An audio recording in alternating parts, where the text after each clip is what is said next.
Well, hello everyone. Welcome into a very long-awaited stream, I guess you could call it. Flying with Mike. We've been down under the weather, plus with Christmas. Um, yeah, we've been recovering from the flu, recovering out of Christmas. Lot more to the backstory of that we'll maybe broach if asked or queried enough, but yeah, it's been a marvelous. It's always a marvelous time at Christmas. Just sometimes circumstances make it rough. So I hope you all had a Merry Christmas. Welcome aboard the Panda. Panda Express is going to take us from Montreal, Canada, where it is right now a balmy -8 degrees Celsius, and take us down to Memphis, which is slightly warmer. Um, and hope you enjoy. Actually, it's probably a lot warmer because we're in the 40s, 50s here. So, but anyway, hope you enjoy this. This is rather lengthy flight, 600-ish miles. I thought it'd be a way to kick back into gear with y'all. And what better else airline else to fly than FedEx Express? Great bunch of guys, folks, gals over there. Hope you check them out. So, exclamation mark. I couldn't get more obvious. Exclamation mark FedEx. Makes it pretty tough, huh? All right, MD-11 time, folks. That's right. We haven't seen this one in a while. We haven't seen a lot of my heavy aircraft in a while. So get ready for a lot of them to fly. The good, the bad, and the not so bad. So, but this one will be with the FedEx MD-11. Well, the reason for it taking so long to get going, because some of you got an early announcement, those that subscribe at least, we actually got the plane pretty much ready to go. She's loaded, fueled, everything's up and ready in it, except for us. We need to get up and inside and do our thing. So, but I really hope y'all did have a Merry Christmas and remembered always the reason why there is a Christmas season. There is really a reason. So, the greatest gift of all given to humanity happened there in a little manger, in a little, podunk town outside of Jerusalem called Bethlehem. You know, first couple of chapters of Matthew, Luke, and John will help you through the story if you haven't heard it. I almost said Mark and didn't realize, whoop, Mark didn't start there. So, all right, hang on a second, folks. Still mending from the flu, but, well, a mild form of it, let's put it that way. Actually, I wouldn't know if I got smacked square in the face with the flu, I'll be honest with you.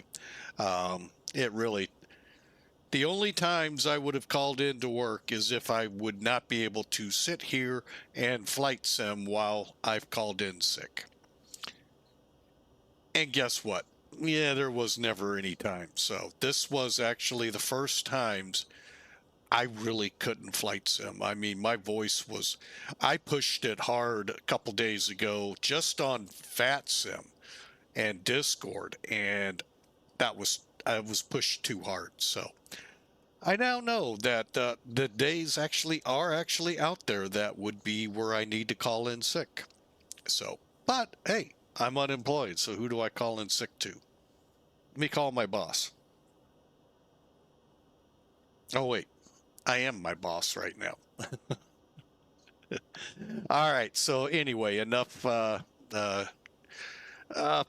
Let's get up and get this bird going, shall we? Again, this is the Rotate MD-11 freighter version. Now, we used to not have to say that until, Rotate got a burr up their butt, I guess, and said, you know what, we need to put the passenger version out. So there's actually a passenger version available for you now, too, which is really good. It's a good flying for. I can say this because, I've flown so many different types of aircraft with different types of FMCs.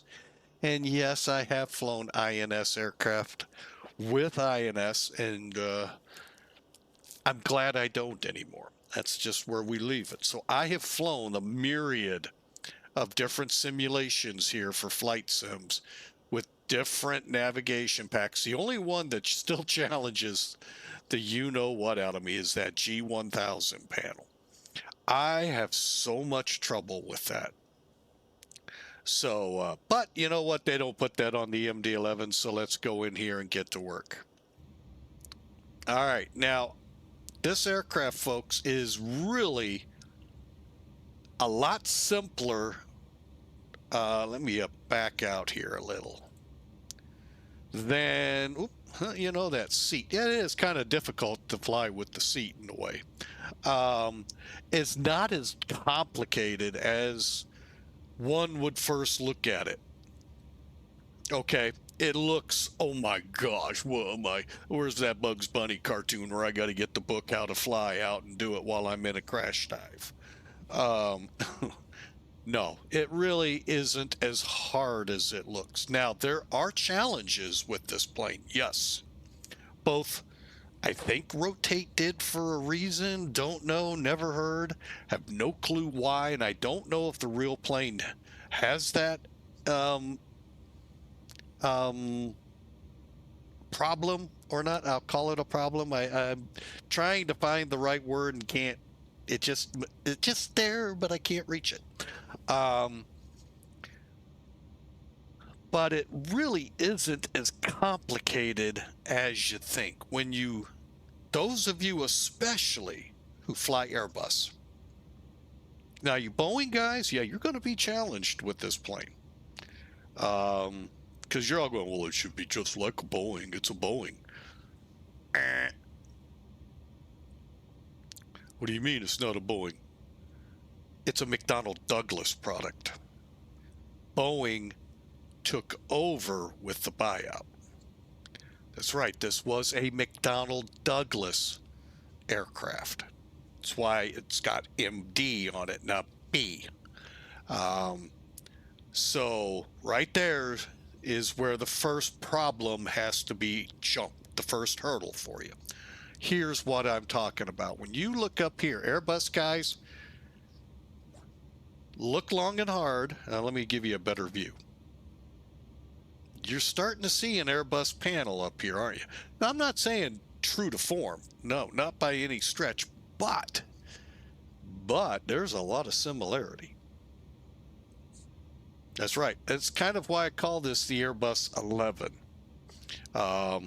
Even though McDonnell Douglas built it, wow, I think the two were in cahoots.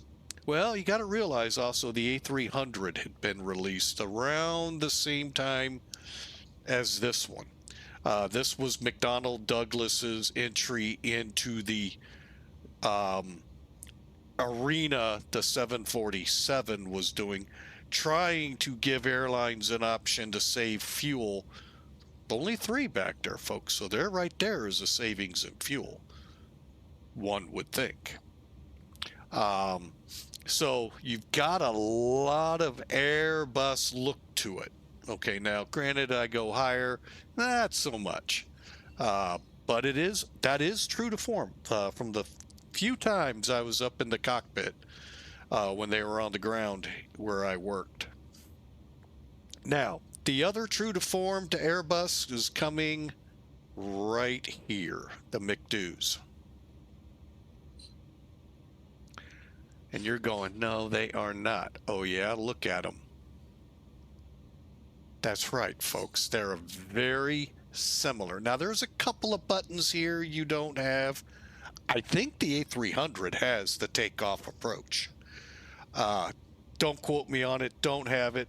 I don't think I've ever been, well, other than an air show, so I wouldn't have been really, truly paying attention. No, I don't think so. So I don't know. But, folks, that is almost word for word Airbus. And it's That's when things start to come together to make it a very easy plane. Now, this still, she's got some tricks in her that they're gonna buck you a little bit. So, but anyway, just wanted to put that out there real quick. So, again, this is Montreal to Memphis. Now, folks, if you were not planning to board Montreal to Memphis, that'll be the next plane over. No, just kidding. Oh, and as you can tell, I am still recovering. So I want to put that out there. If you know how to fly an Airbus, A320, A330, don't care which one, even the A340, you will find a lot of similarity. Not dead on. I mean, there's still a lot of McDonnell Douglas in it, but it helps to get that in the back of your mind. All right.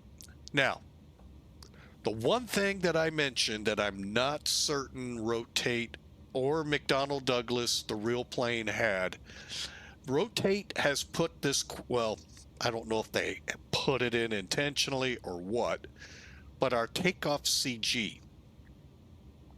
Okay, if you're looking at the panel here, look down below the graph, right side, you'll see TOCG, ZFCG. That TOCG has to be between 30 and 31% MAC. Okay. I don't know what happens if it's not. I've never tried it. I'm one to not really. Sorry, folks. I know you all love to dabble into it. Feel free to hit the chat and let us know. Does it tip the tail or does it nosedive? We don't know. But like I said, don't look for me to go out and find out why. Passenger version, so far, no one has definitively told me yay or nay. Same rules. So, but anyway, I just thought I'd point that out, folks. This is not this difficult. I mean, I've heard some people tell, I just can't fly it. Well, I'd love to sit there with you and see what you're doing. So, because again, I can come at it and say how easy it is because I have flown so many different airplanes, varying from all the way down in the Cessna range all the way up into the Concorde.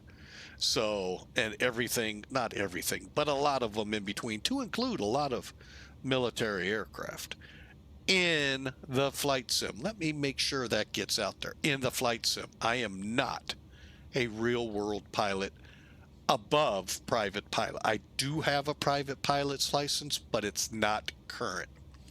So I want to get that out there. But I find this aircraft pretty, it's not as complicated as people were saying, oh, we've got to, I just can't figure this out. Well, I did one tutorial flight and it was a piece of cake. And there is a tutorial flight with it. So usually I tell people, fly the tutorial with the manual and you'll find it's not as complicated. Okay, so what we did here, hang on a second. Part of the flu is still coming up here, these coughs. And I'm trying to catch it before coughing in your ears. Let's take a look at this flight real quick, and then we're going to get ready to push it.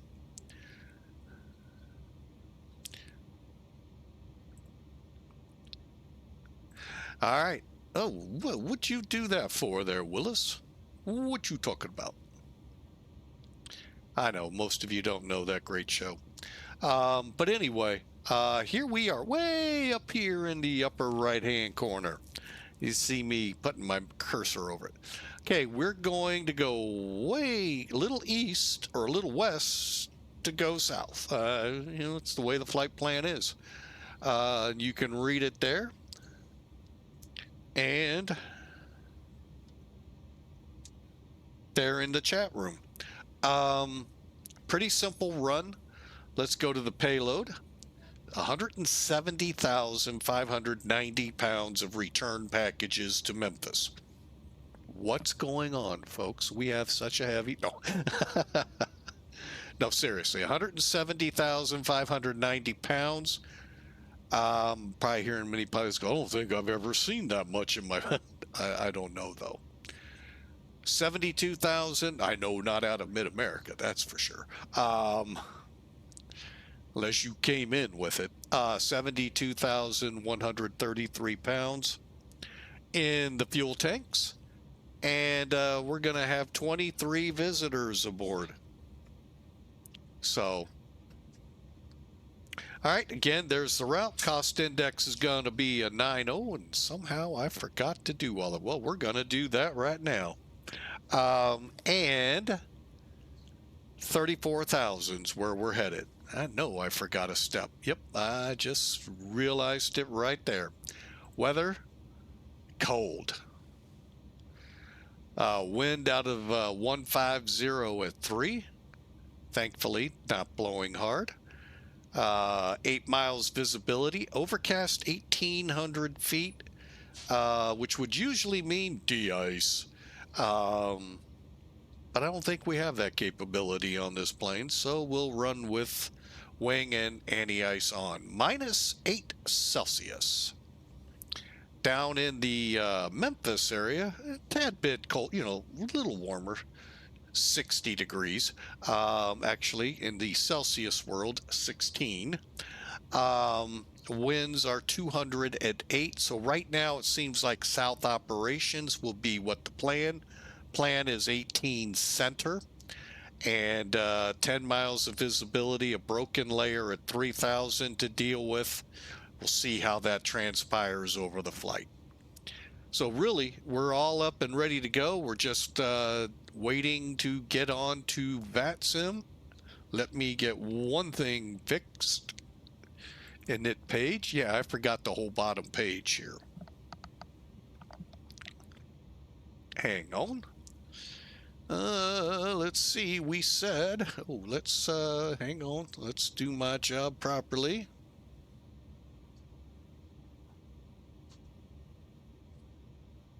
Okay, so let's put that cruise level in. I was thinking about doing this when I went through and thought, yeah, I'll remember. Yeah, I guess I didn't. Okay, so we're going 340.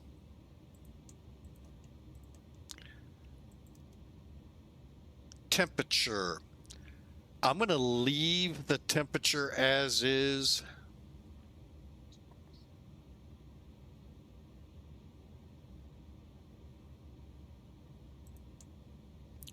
We got a headwind component, and the reason I say that, the wind component is the winds are 234 at 53. We're heading in a generally south or west southwest, transitioning to a more southerly trajectory.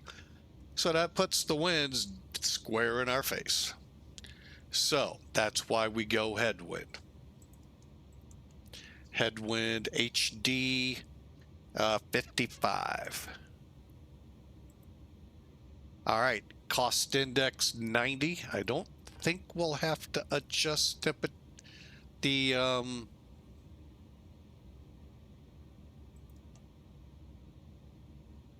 performance figures, but we will look. Okay, looks good. All right, so I think we're okay with that. All right, so let's get the old girl buttoned up and ready to get some work done. I know people would love us to close that front door.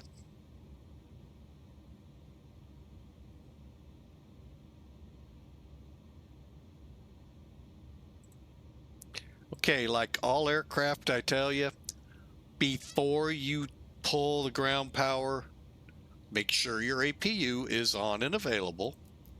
Turn it off on the plane. Then come back, disconnect. Okay, we're now ready to push. However, we got 2 steps left to do, all of which I could have had up and going before the stream, but I just got lazy. No.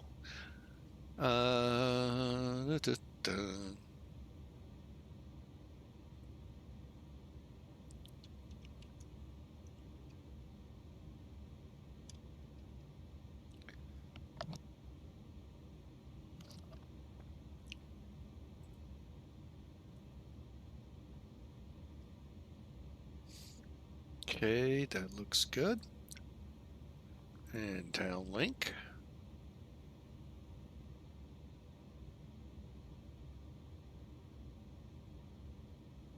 Slightly different, but that's okay. Sorry if I have a little wheeze. Sometimes that comes in with what I'm recovering out of.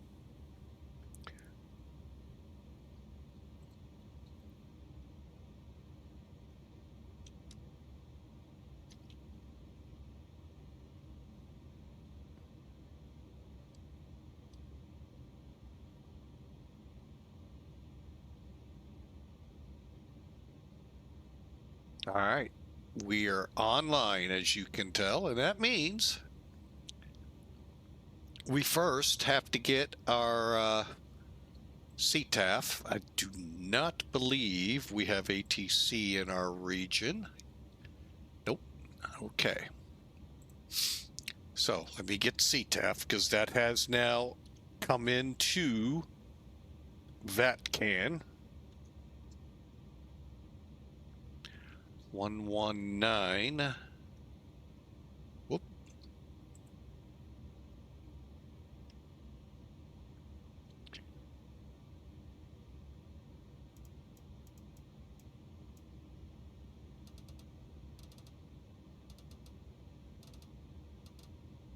$100 and verified. We just set up.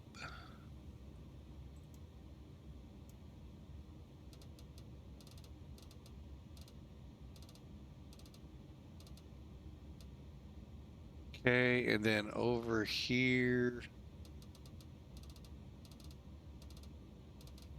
Okay, if you're not familiar with how to get your X-Pilot set up, this aircraft is a little tricky, kind of like Flight Factor.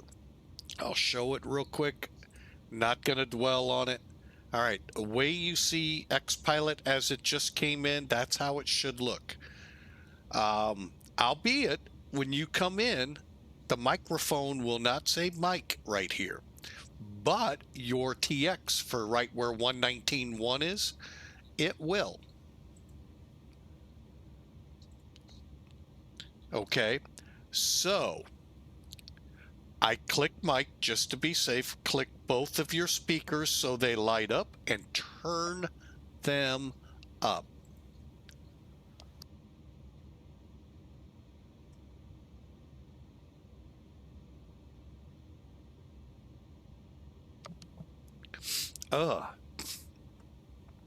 Wife tells our first officer, who, by the way, I think is 9 months today.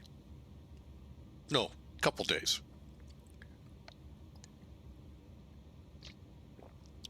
When she starts coughing, cough it up, cough it up. Well, that's what I feel like I'm trying to do. Cough it up, cough it up. It ain't coming up. Hey, Hawker, welcome to the party. All right, but anyway, you want to make sure with this plane especially, Flight Factor as well, that when you look at X-Pilot, you'll already see one other issue, and we'll get to that in a minute. But right now, the radios, turn them up, the speakers, make sure the mic is on, and make sure they're lit. As well as over here, you'll see COM 1, COM 2, make sure TX, RX are highlighted for COM 1, COM 2. We're supposed to listen into guard, so there you go.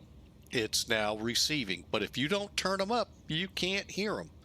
You can talk to your blue in the face, and they may be too, and you just don't hear them. So just, make sure these things. Lastly, mode C needs to be green in X-plane, needs to be highlighted, telling them what they want to know. And I did it wrong.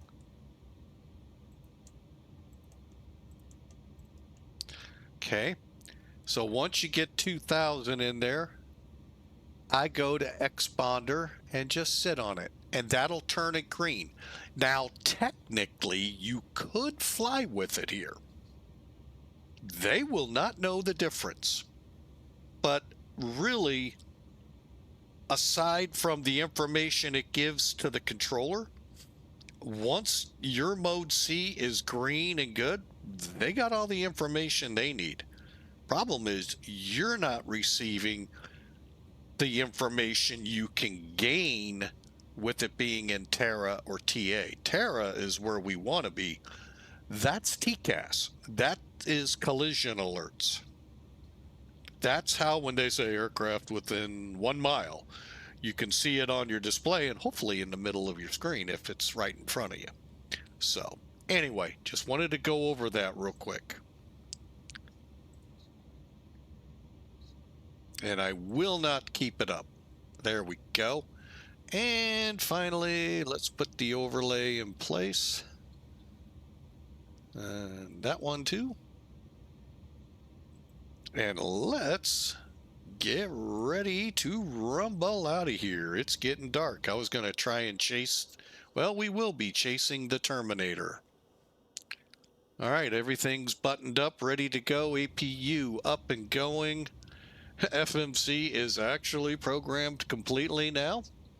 And instead of missing that big step,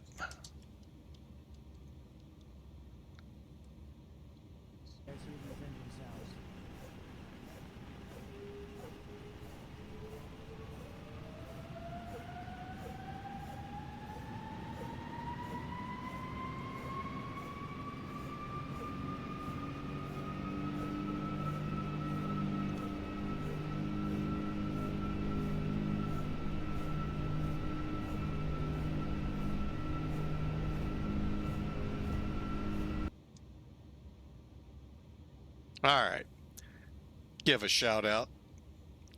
Great time today there, Hawker. Thank you for the invite. Sure.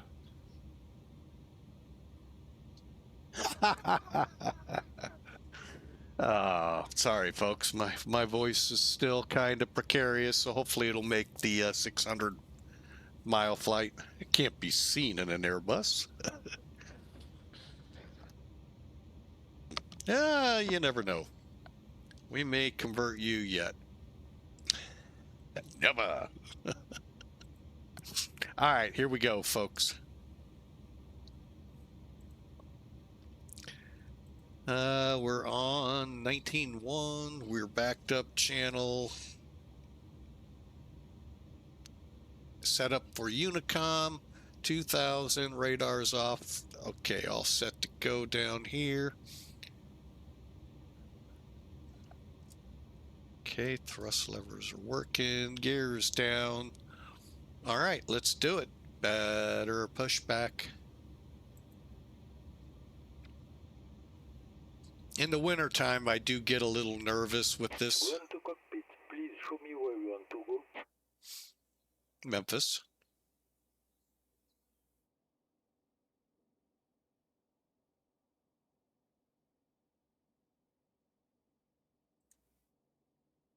Run to cockpit. Tow is driving up.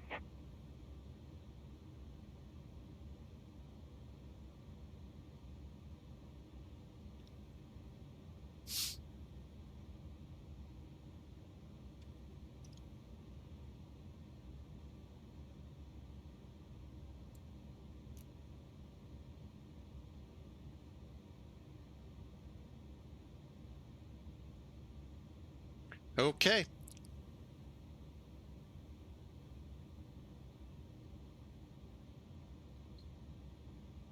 Yeah, the automation is one of Airbus's amazing. I mean, it's such a folks. If you struggle with flying an airplane, fly an Airbus. I mean, it really almost does it all for you. Closed, ready to connect. Cleared to connect. Faced south, please. It truly is. Hawker is not kidding. It is really an automated aircraft. The MD-11, I mean, it's still some hands-on to it, but it too is much more automated than the DC-10, the predecessor to it. Also much smaller, but that airplane took 3 people, kind of like the 747, 200 to get a lot of stuff done. But let's blow this popsicle stand, folks. It really is a popsicle stand. It's minus 8 degrees outside. Stow connected and bypass pin inserted. Release parking brake. All right. Now, you know, the one thing you got to also make sure to do, kill the chocks.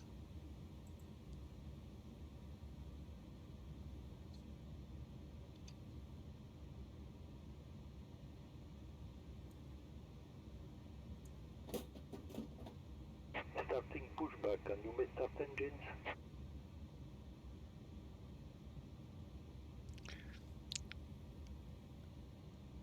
Now, about this time, maybe into the beginning of this year, last, when I first flew this out of Indianapolis, now granted they were having snow and ice. X-plane was really showing off the snow and ice really well. Once the airplane started doing this, it just kept doing a circle with better pushback. It just would not push. It was unbelievable. I really wanted to find out if they were able to, get aircraft moving, or if it was a, standstill for a while. So I get a little nervous in the cold air, especially cranking up engines that could also help that dynamic.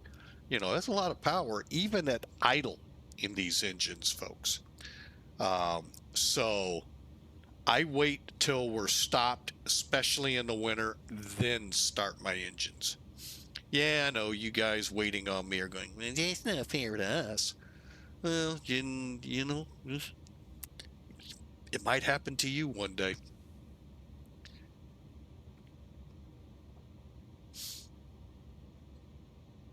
But come one, come all, join us. Let's head to Memphis. Pick an airport, join us. We're 600 miles out.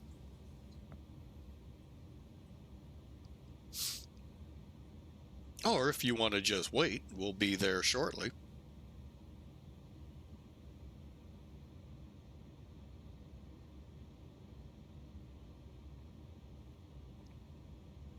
All right, I think we can start in on the process of getting these big guys going. Operation complete. Set parking brake. All right. Nice thing about being a cargo plane. Disconnecting tow. Standby. Oh, this cough. All right, so let's get the...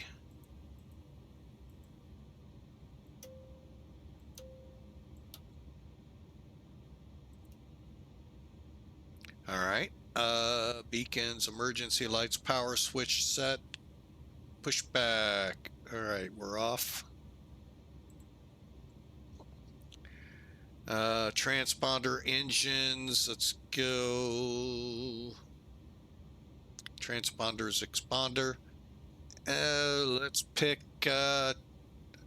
let's go with B today, Gene. Those of you that remember the fun of match game 70s and 80s. Bypass pin has been removed. Hand signal on the right. We'll see you next time on Have a Safe Flight. Hey, thanks for the pushback. By the way, better pushback is free. Simple install. Just put it into your plugins, and you'd be shocked what you can do with this. Now, I did a very simple pushback. Believe me, we're going to get to a challenged airport where we're going to have to push not only back, around, and through the holes and this and that out to the taxiway. So there's our pin.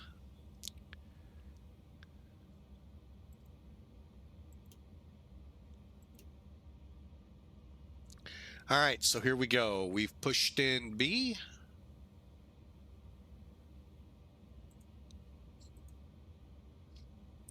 This is where it gets a little challenging for my mouse. There we go. All right, basically what we're doing, waiting for it to get to the light blue line here. Once it does, turn the fuel lever on.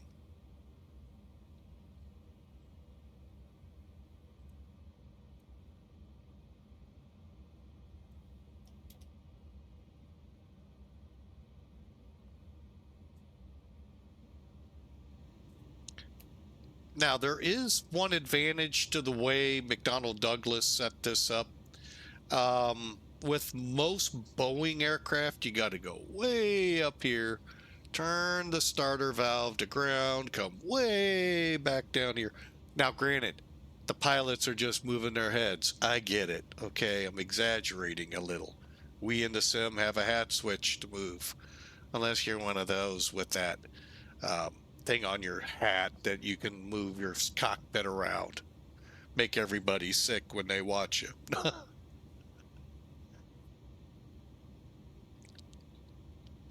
Track IR, I think it's called. Or in those goggles. No, I'm not making fun of y'all. I'm laughing with you, not at you.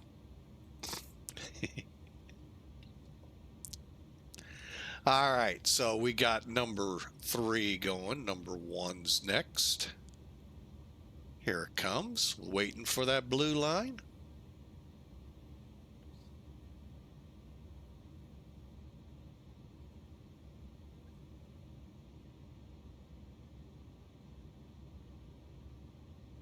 Actually, I wait for the blue line and 17 to 20%. There we go. Then it's up to will the fuel switch. There it goes. Behave.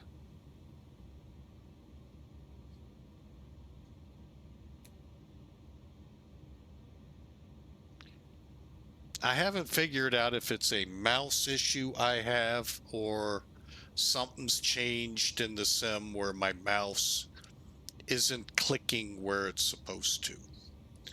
Granted, everything with this new computer minus the flight controls and stick are 5 years old, coming on 5 years. The stick and throttles are 4, maybe 5 years. I don't know. I don't remember when they were replaced. So very well could be.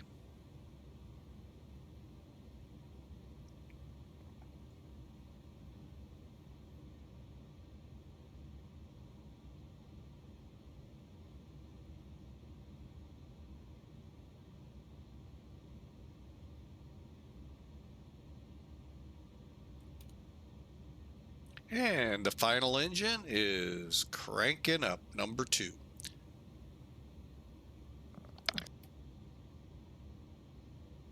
All right, pushback complete. Engines 3, 1, 2 started.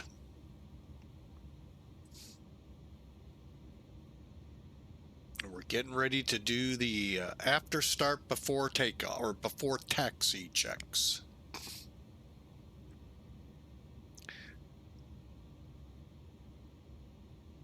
All right, looks like we're settled down there. Let's head up top. Defog's on. Anti-ice. Yeah, let's run with some. Think we're good for what we're doing. APU. Let's come. Turn off the bleed first, folks. Then you can either click the power switch or come up here, click stop. Reason I say that, you could either way, you know, we'll check it at the end of the runway. Hydraulic pumps are set. Ground. All right, now let's go back to where we were here. Okay. All right, trim for today 4.8. Trim the stabe number to 4.8. A lot easier than the 737. Although, again, you're just guessing anyway, you're going to adjust on takeoff. So, I know I used to make a lot about it, but the more I thought about it, I said, we're still going to adjust on takeoff to get her trimmed to where it needs to be. Okay.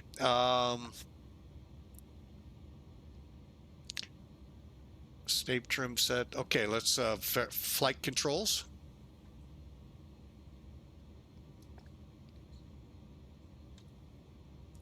To me, not the, it works. I'm not even going to say it. It really doesn't matter.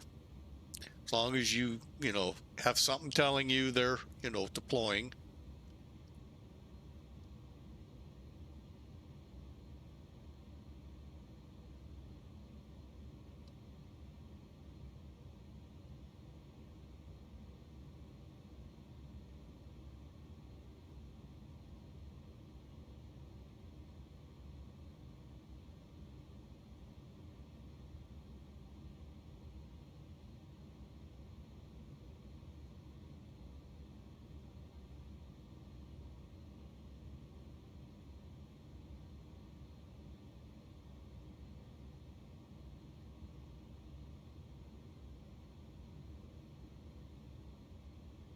Okay, that's a good check. Now we'll go down, put it on engines.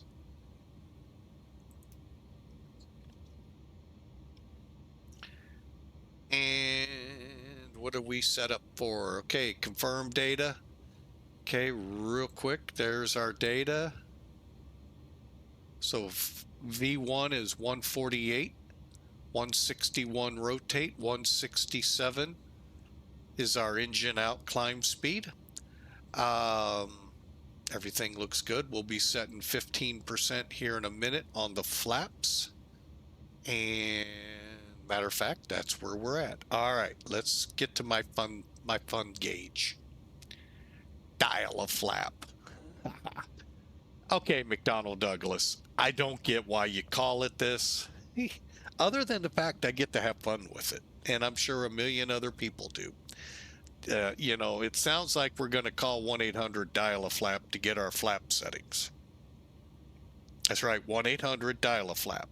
Yeah, it doesn't work that way, folks. But anyway, it kind of sounds that way.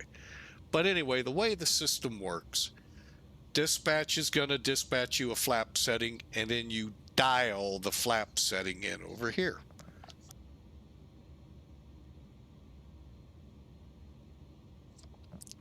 In between coughs, you can then set it. No. Oh, it just cracks me up, dial a flap. Oh my goodness. I guess they just didn't know what to do with this excess space. I don't know. Anyway, that's what you do here. So you set it. I've got it set for 15, as you saw on our FMC. Click. And it's going to set into the dial-a-flap area 15 degrees. And then we'll come up here, verify. And there it is, 15, 15. You saw slats before it. They're out. So let's get going. All right, where in the heck are all of these floodlights? I found it.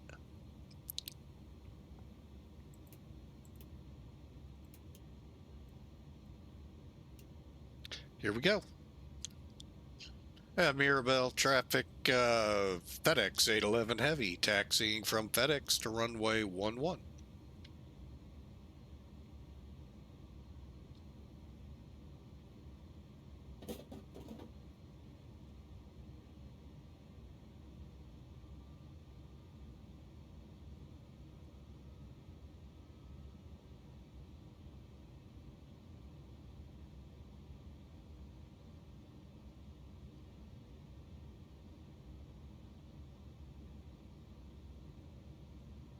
Well, my goal of chasing ahead of the Terminator failed.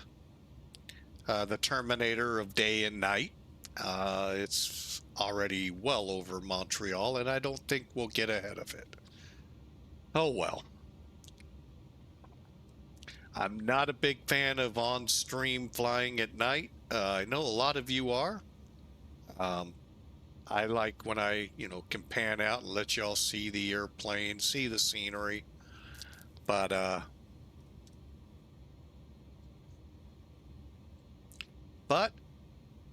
it is what it is. We shall enjoy the flight no matter what.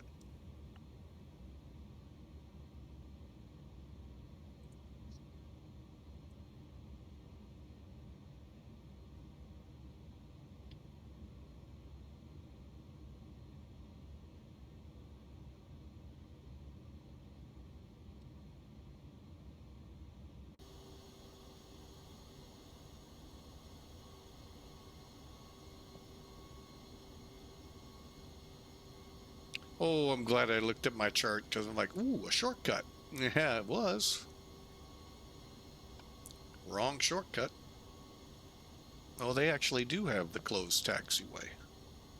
Ooh, I could have taken that.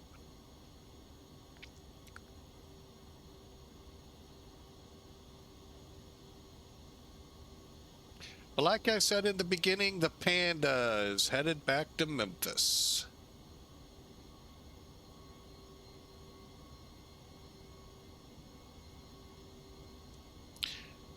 One other interesting thing. Now, those of you that do fly cargo know this is when cargo operates at night most of the time. Unless you're international, most of those flights come in by day, especially with FedEx. But there is some, big city interaction at the hubs. But nighttime is when these planes swarm Memphis.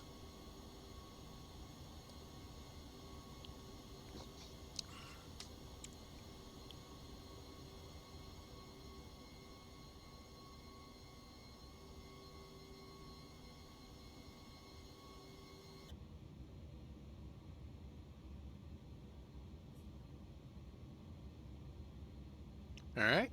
That one goes back to an industrial apron, whatever that means in Canada. And then we got a little jog here to the left and then to the right, or a zig and a zag, however you want to look at it.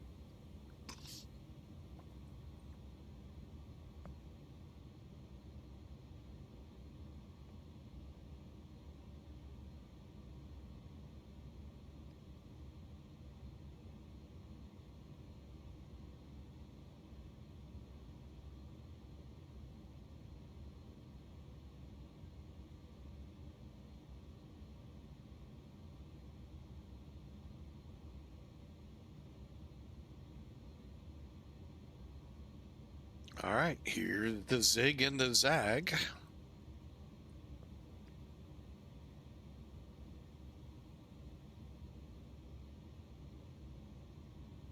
think I may have to turn the turn-off lights on.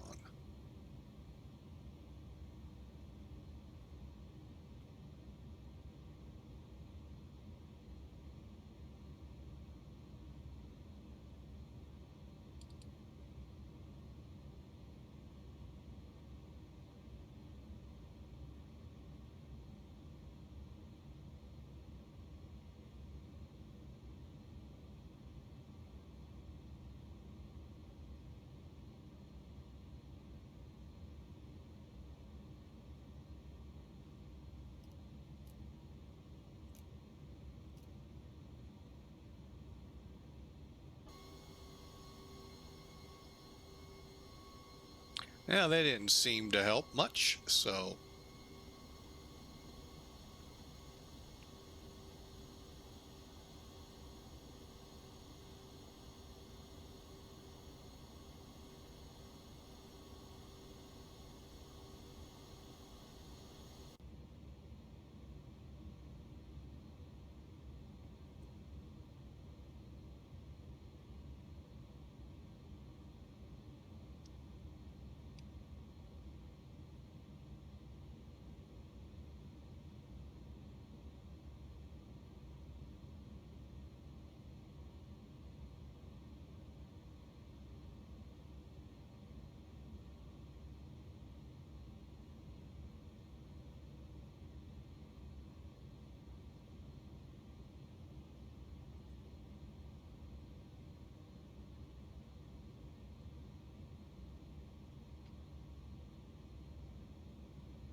All right.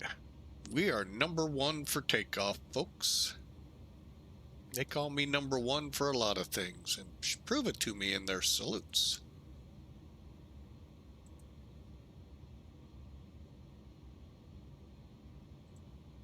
Montreal-Mirabel traffic, FedEx 811 Heavy departing 1-1.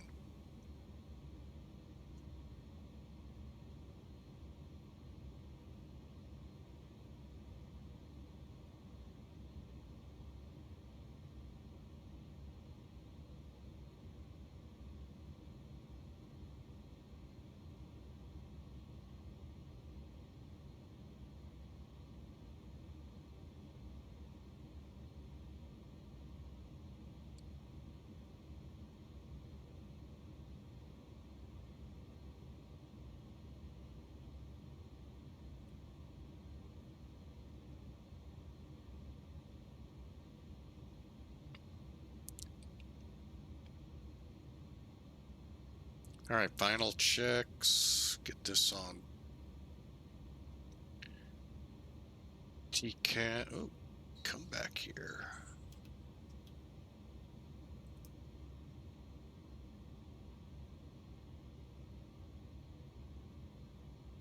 Okay.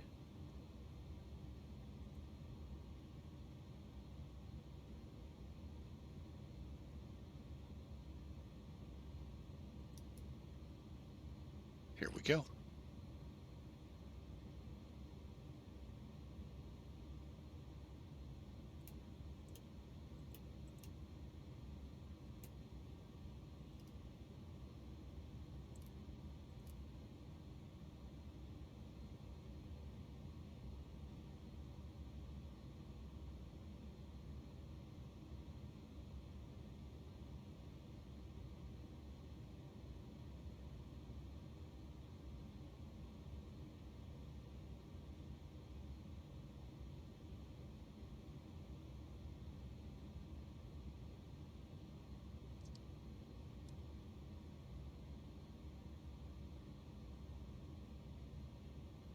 Okay, auto flight.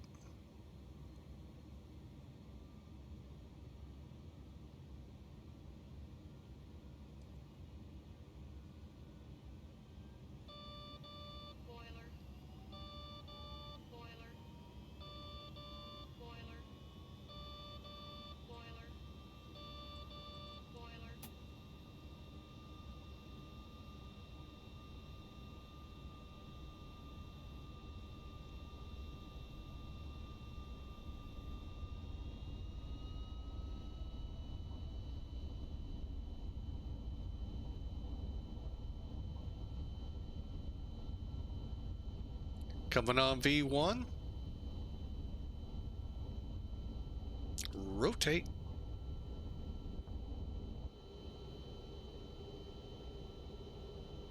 Time to get into that MD-11 climb stance. Gears coming up.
All right, we are finally a little bit under control.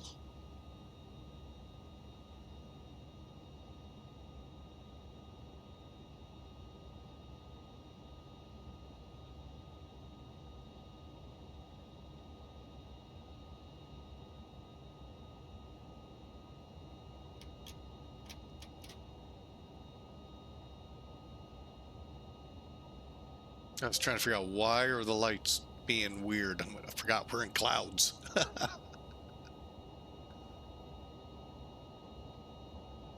Okay, slats up. All right, we are going to now set our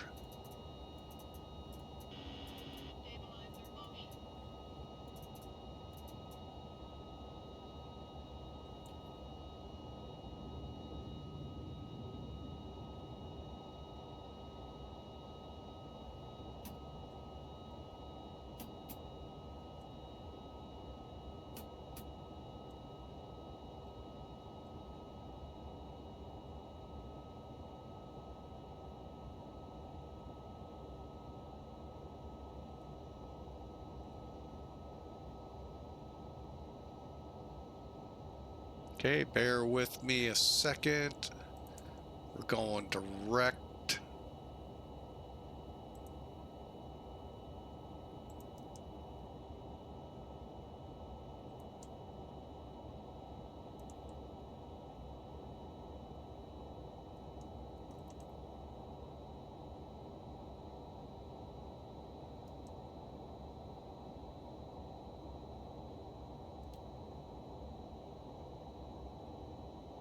Please tell me that was the right one.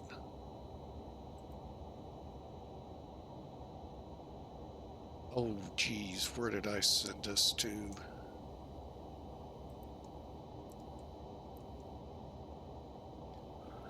Oh, gosh, when it does this.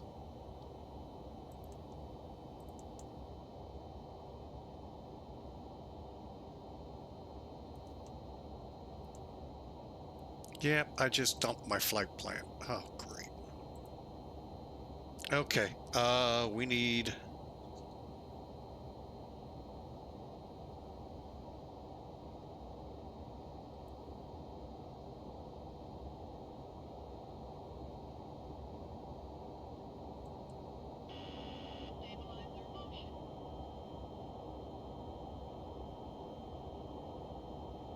Okay, I love when I do this. Hang on, let's...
All right, folks, you're watching all that great work that I did on the ground. Went up in smoke with my mistake.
Okay, I hope we're recovered. Let's see how the flight's progressing. Okay.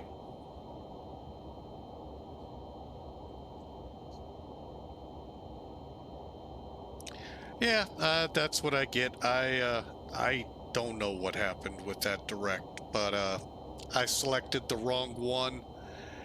It was the fix, I think, right before the hold on a missed approach out of Memphis. That was my problem, and I just put them all back in by hand instead of the using the init, but I don't think I could have. So, yeah, it happens, folks, but we'll just make sure everything goes well now. Everything's looking good center-wise.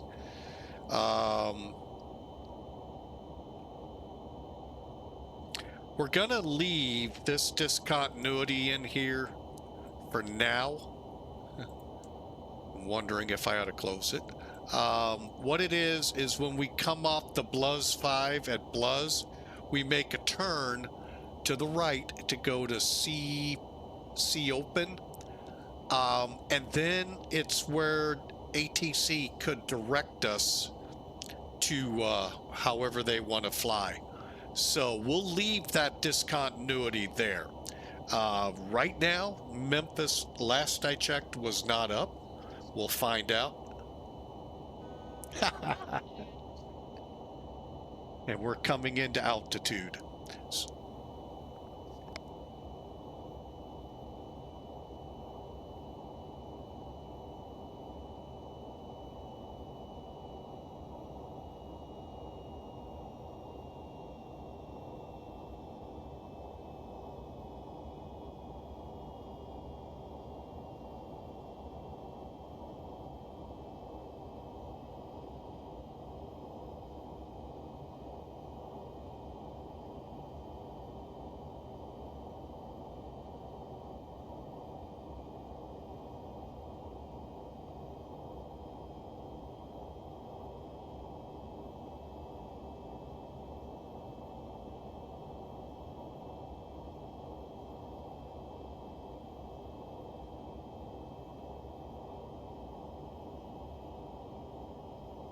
All right, sorry about that, folks. The wife was letting me know what's up. Appreciative all the time. All right, we're getting some blips, maybe. I don't know. We are on weather, right? Yep.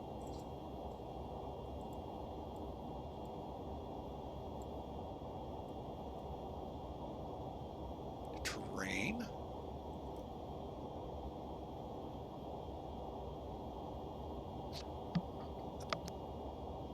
All right, so anyway, that's why that discontinuity is going to remain. All right, so let's get back. Tracking our flight here. Okay, we'll keep this one on flight plan. Performance. We're in cruise.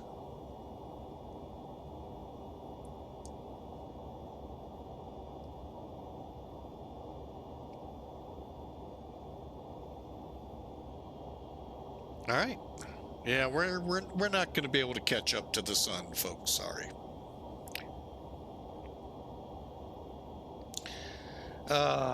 Man, what a way to start off. Back to it after under the weather and all that good stuff. Oh well.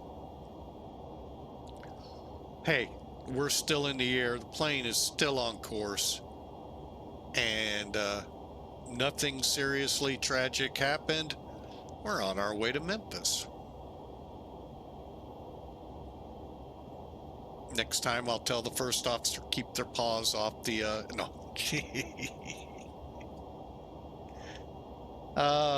But anyway, we're on our way, folks. We've got about 2 hours to Memphis. We're in cruise. We're at looks like about Mach 8 or 0.83. So we got a good cruise speed. Unfortunately, we have a headwind. So we'll deal with that all the way down to Memphis. But I hope y'all enjoy. And thank you all for being a part of Flying with Mike throughout the year. We sure Appreciate you. And if you're actually new to the channel, hey, somebody's got to be new all the time. Hit that follow button. We'd love to have you aboard. And see what we have in store for next year. But today is the flight of the MD-11. Like I said, this is why I'm not a huge fan of night flying. Really can't see anything around us. And it's not because of cloud cover or anything. As you can see, we have ground lighting below us. It's just dark. And I'm more of a daytime flyer.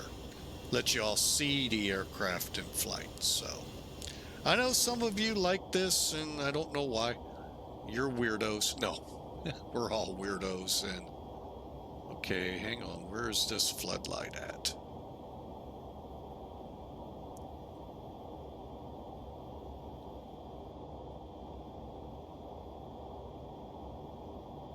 It just takes me a little bit to figure them out.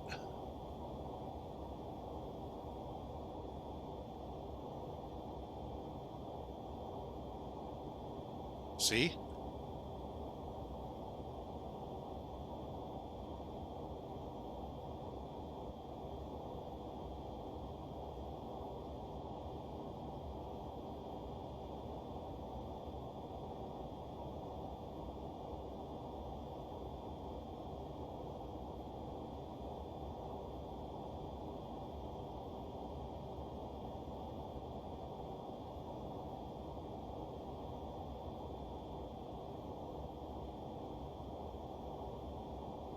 Okay. I think we've got it trimmed out for nighttime. Still kind of a little too much, but beggars are not gonna be choosy here.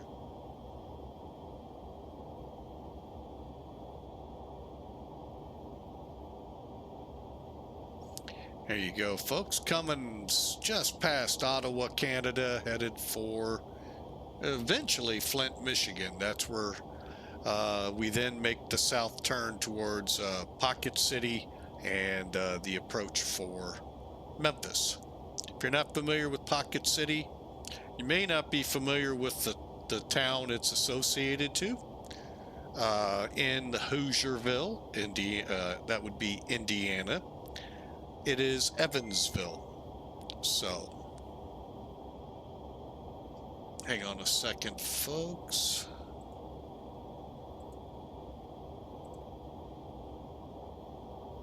Well, I did not mean to click on that. Let's click there.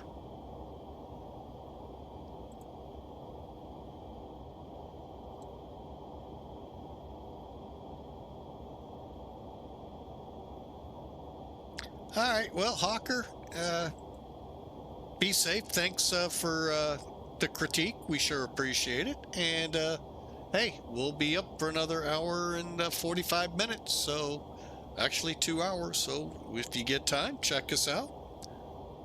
Glad to have you aboard.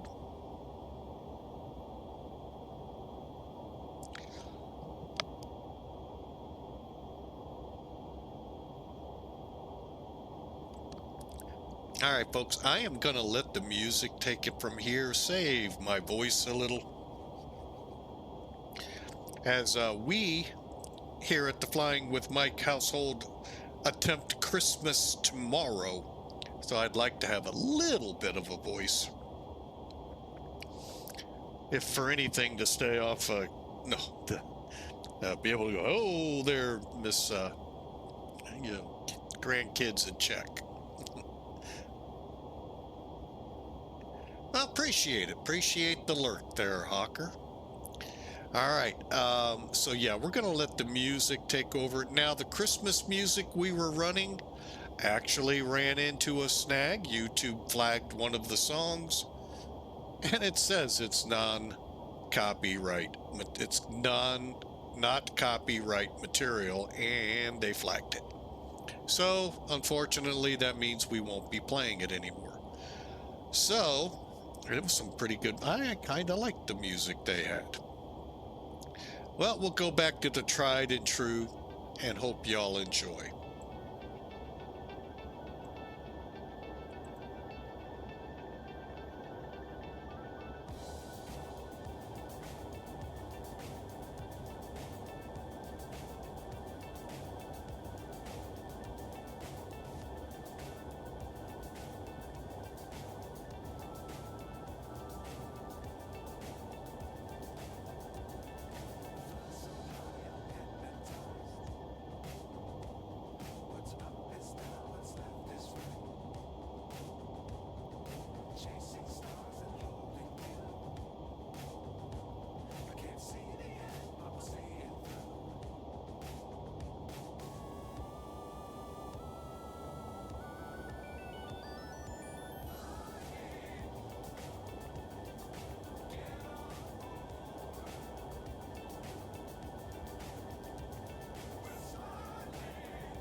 All right, folks, sorry about that. Just conversing with a couple of moderators through Discord and all, through texting, just letting them know what's going on.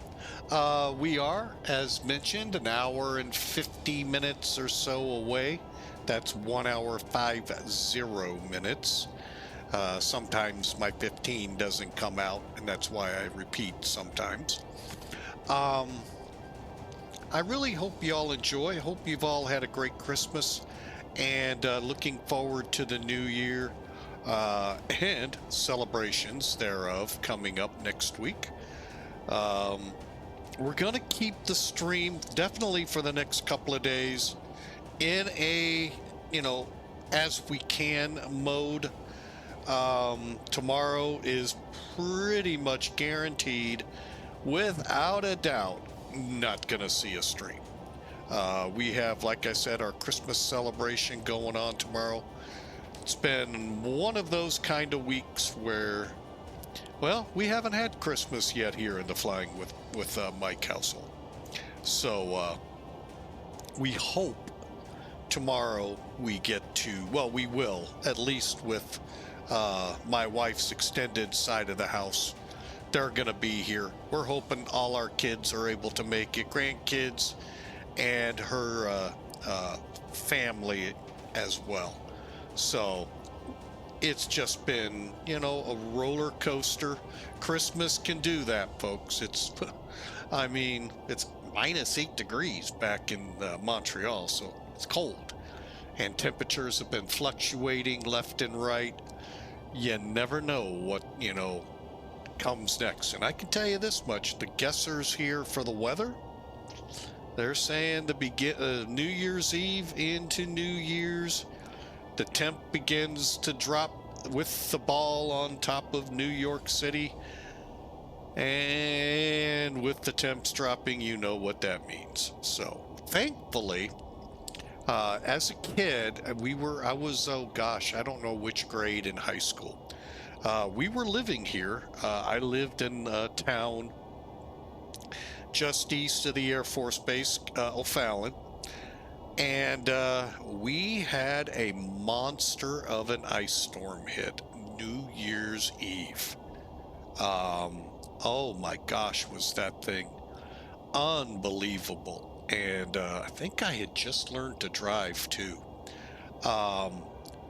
And we've had a couple of other, I haven't seen any. Ooh, we got somebody trying to pass in front of us. I'm sorry, get in line back there. But it was bad. I mean, not as bad as the blizzard that happened here in 1982, which I missed few years later. But boy, what a prelude to what was coming. I left out of here in 81. Yeah, 81. So I missed that by a year. So somewhere between 81 and 79. And wow, it was incredible, beautiful to see the trees, ensconced in ice. You know how ice storms are. Oh, but the aftermath that came. Oh my gosh, I can't remember if we lost power or not. It wouldn't have surprised me if we did. But boy, was it bad. We had one similar back in the early 2000 time frame, and it did a lot of people out for several weeks. But anyway, hopefully with the temperatures dropping, that kind of weather isn't coming. I prefer just snow over ice storms. I'll take a snowstorm any day over an ice storm.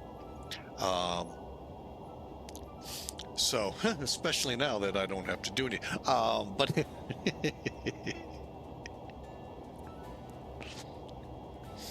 so, but anyway, be safe. But like I said, I know for the St. Louis region in this area, New Year's Eve into the new year, and I've heard could be a few weeks, like it's been nice and warm for a few weeks. Get ready for the flip-flop. Time to pay for it, as they say.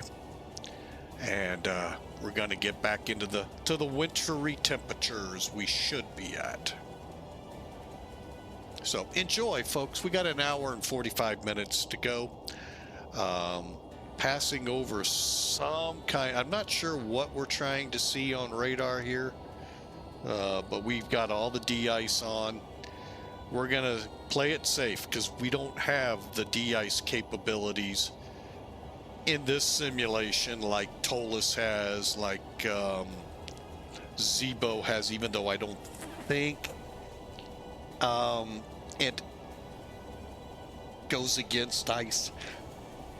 Now, it does in Tolus. When you de-ice, you've been de-iced and you can safely fly out. Now, it doesn't mean you're going to safely get in where you're going, because, you know, that stuff does blow off in flight. But I don't think we have a de-ice capability in rotate. Correct me if I'm wrong in the chat.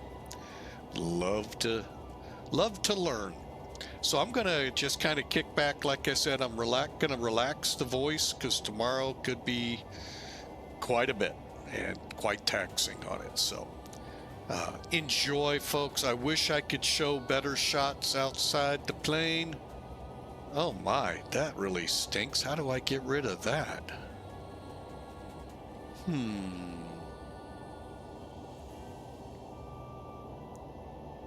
That really is not what I liked. See, this is a little overkill, and I don't like that.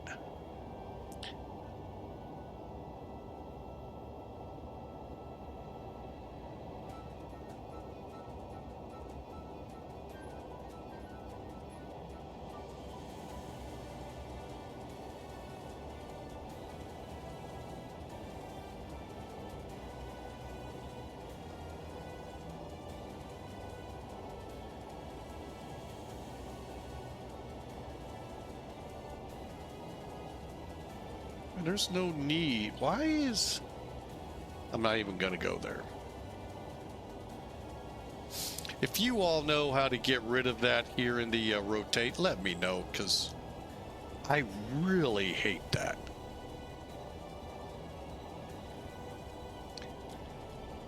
And many of the airplanes, I know how to get rid of it. It's usually just a switch or a little toggle you put an X in or click on.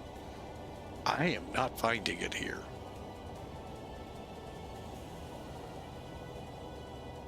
All right, enjoy the flight, folks. 1 hour, 45 minutes to go. Enjoy the music.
Pacific 1192, this is Minneapolis Center on guard. If you copy this, contact me on 133.4.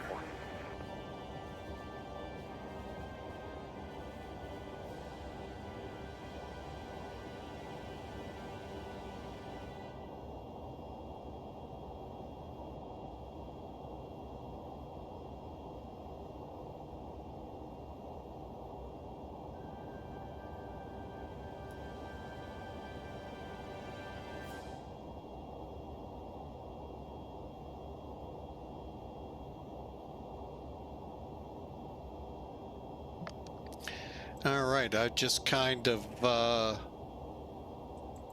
started looking ahead. I actually had a couple things to do. All right, let's back out here.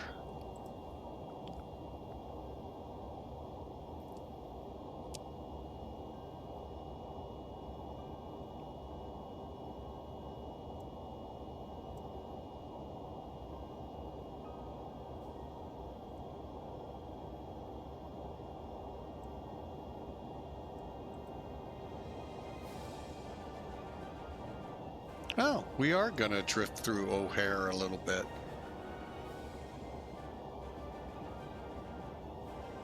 All right, just kind of looking at our flight path. All right, good to know. Now, since we last talked, Memphis is, as you would expect, starting to come up. Wouldn't be surprised if Center did plop in here shortly. We're planned for 36 Center, or 18 Center, sorry.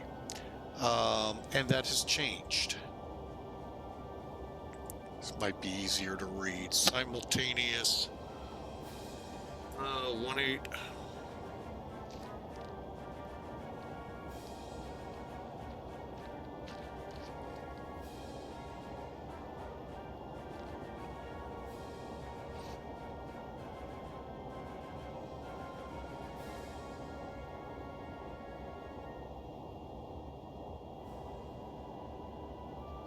Just reading through it. We're gonna stay lined up for the center runway.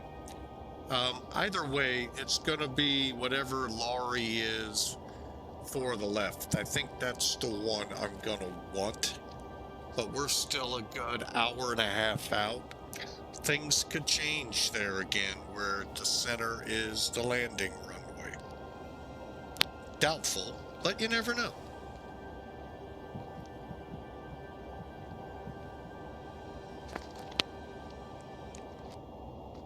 I mean, you boil it down, Memphis is an amazing little animal with aircraft flying right over the complex for FedEx. So we'll kind of keep an eye on it. Right now, Minneapolis, Chicago are up, and we're still in Canadian airspace. Toronto would be the closest thing we'd have to contact if they come up. Cleveland and Indy would be the next around O'Hare or Chicago. So, oh, and Chicago must have heard me talking and said, oh, we don't want to talk to him. And went down. Oh well, we'll see who wants to enjoy. So enjoy talking on stream, enjoy the flight with us, and we'll see. They may show up, you never know. And if they don't, they don't. We're still gonna have a fun time, whether they want me to or not. Y'all have a great day, and look forward. We still got an hour and a half to go, so don't, stay tuned. We don't mind you lurking. But we do ask you keep the volume just enough up so that we get the credit from you. So, but folks, welcome aboard FedEx 811. My name is Captain Mike. I welcome you aboard. Thank you for checking us out. If you want a little biography on me, I'll give it to you in a minute, hopefully. Sorry about that. I had to cough. I've been doing well, let me back this truck up a little bit. I actually do have a private pilot's license, earned it back in the early 80s. Got about 300 hours on it before, life kicks in. You begin to wonder, am I doing the right? I never really got into, was I doing the right thing? I just was at a point where I didn't know what to do as a kid. I mean, let's be honest, young adults are kids. We're still trying to find our ways. So I went to the military and stopped my flying. There are a couple of other reasons. Nothing took my license away. I still have it. I just need to fly with an instructor and get recurrent. But I haven't flown since 1985. Real aircraft. Piper Cessnas, some Beechcraft single engine, but did log a couple hours multi. So taking a broken plane to and from the shop. I know that sounds worse than it really was, folks. So don't worry about that. Anyway, and with an instructor, so I actually got to log in. Okay, fast forward. Entered the military, came out, drove a truck for many years, about 9-10 years. Came out and started flight simming when I started working at the airport where I live here. It is KBLV. That was 1998. Well, I didn't start at the airport in 99, 2000 time frame.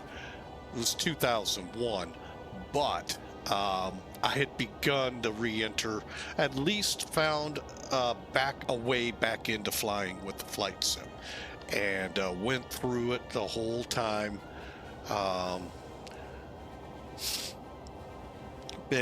I think I started 98, but it might have been 2000 to a century of flight. And of course, like all of those folks, with every new update, new computers, it's just the Microsoft way. And then FSX came out. Now, mind you, let's mark that, because that was the pivot. FSX came out when Microsoft had 2 failed operating systems release. They were not what Microsoft had hoped for, and consequently they shut down the gaming studios of the flight sim and several other big name games like World of Empires or Empire Worlds.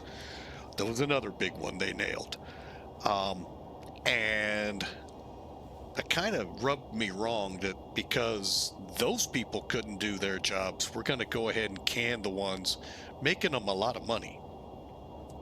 I know that's their decision, their company to lose it how they would. 13 years would go before a new Microsoft Sim would come out. In that ensuing time, I tried to get away. Prepared just was not the answer to me. X-Plane back in 2006, 7, or 8, I don't remember when I dabbled in it, but it was X-Plane 6.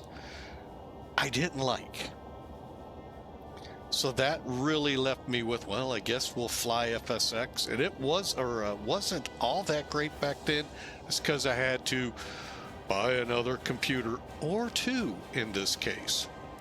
Finally got a computer that ran it, and ran it well. But then, because of my not thinking things through properly, of advice given, the computer ran out of memory.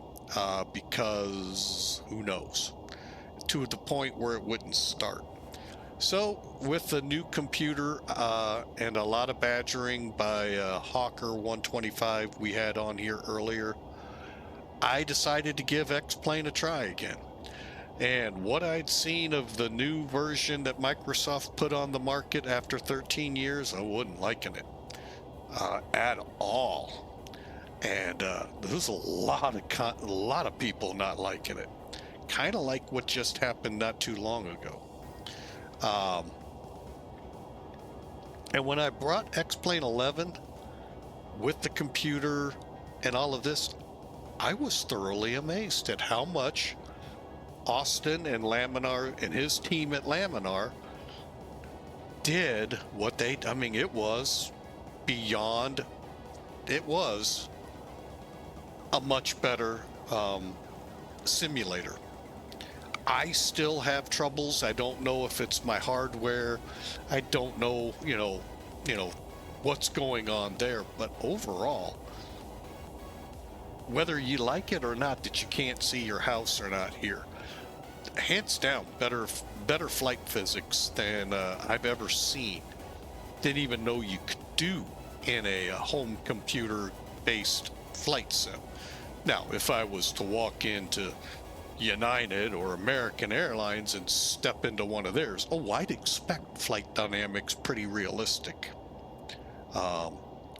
Flying the Cessnas around going, yeah, this is pretty much what I remembered back in the 80s. And I'm sorry, the air atmosphere does not change like that, folks. They actually have done a really good job of capturing it correctly. And still haven't heard any better.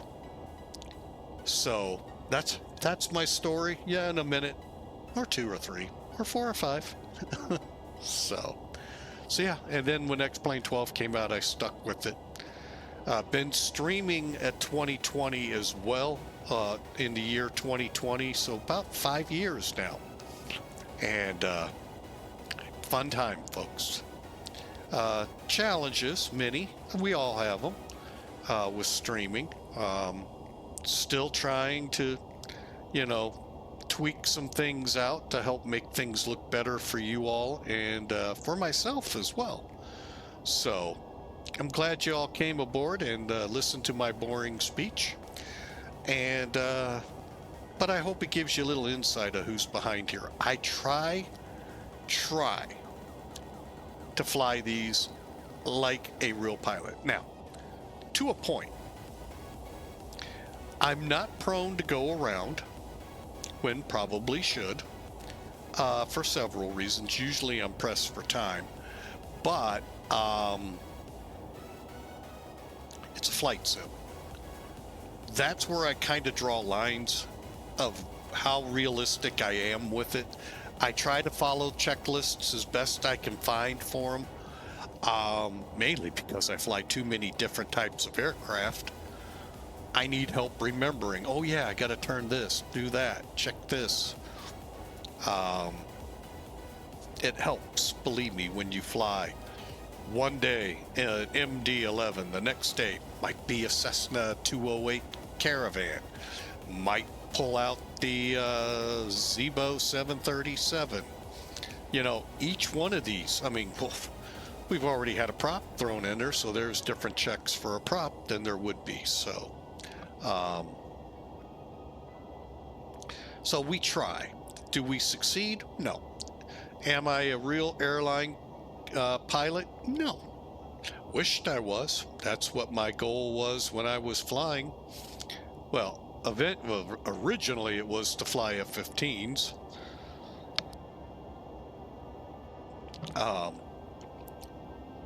But ultimately it was to fly 747s. And I let that one go. And to those of you aspiring pilots out there, don't let hiccups throw you. Get back up on that horse, get back on it, and fly. A bad check ride, in-course check ride, not a certificate check ride, is not the end of the world. It truly isn't, no matter how bad it was. I'm living proof. But I didn't get back up on the horse. So instead, I went to the military and became a firefighter.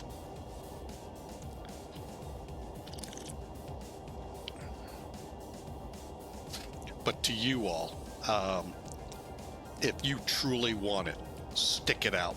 Get back on that, get back in that pilot seat, get your butt back in the air, and figure out where you missed, where you're off. And believe me, you'll get it. If that determination is there, you'll make it.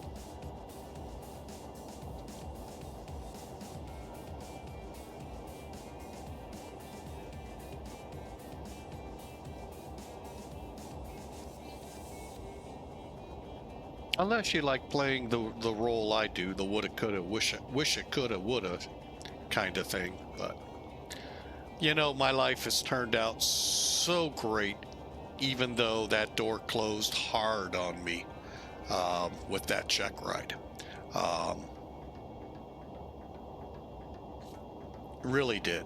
And, but I'm going to tell you right now, it hurt, but I picked up my bootstraps. Granted, didn't get back into plane, but I can tell you this much: I can't complain. I've got a great family. Gonna see all of them hopefully tomorrow. It's been a rough Christmas season for our family, and nothing. No, don't go down that road, folks, thinking something bad's right. No, we've just had a very rough Christmas season. No different than many out there because of the cold air, and looking forward to tomorrow.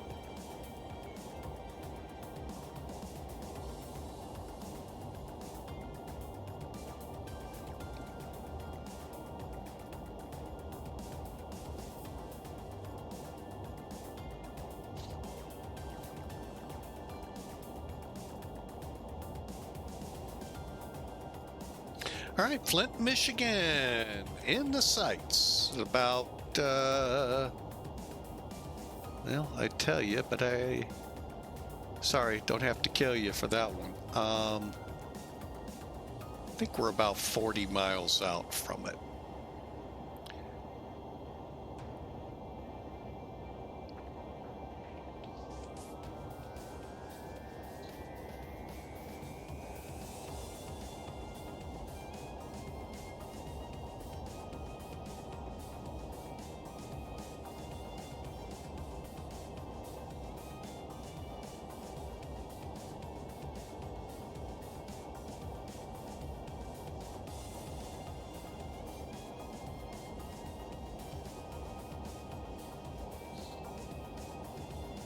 All right, but I do hope a Merry Christmas to y'all has occurred.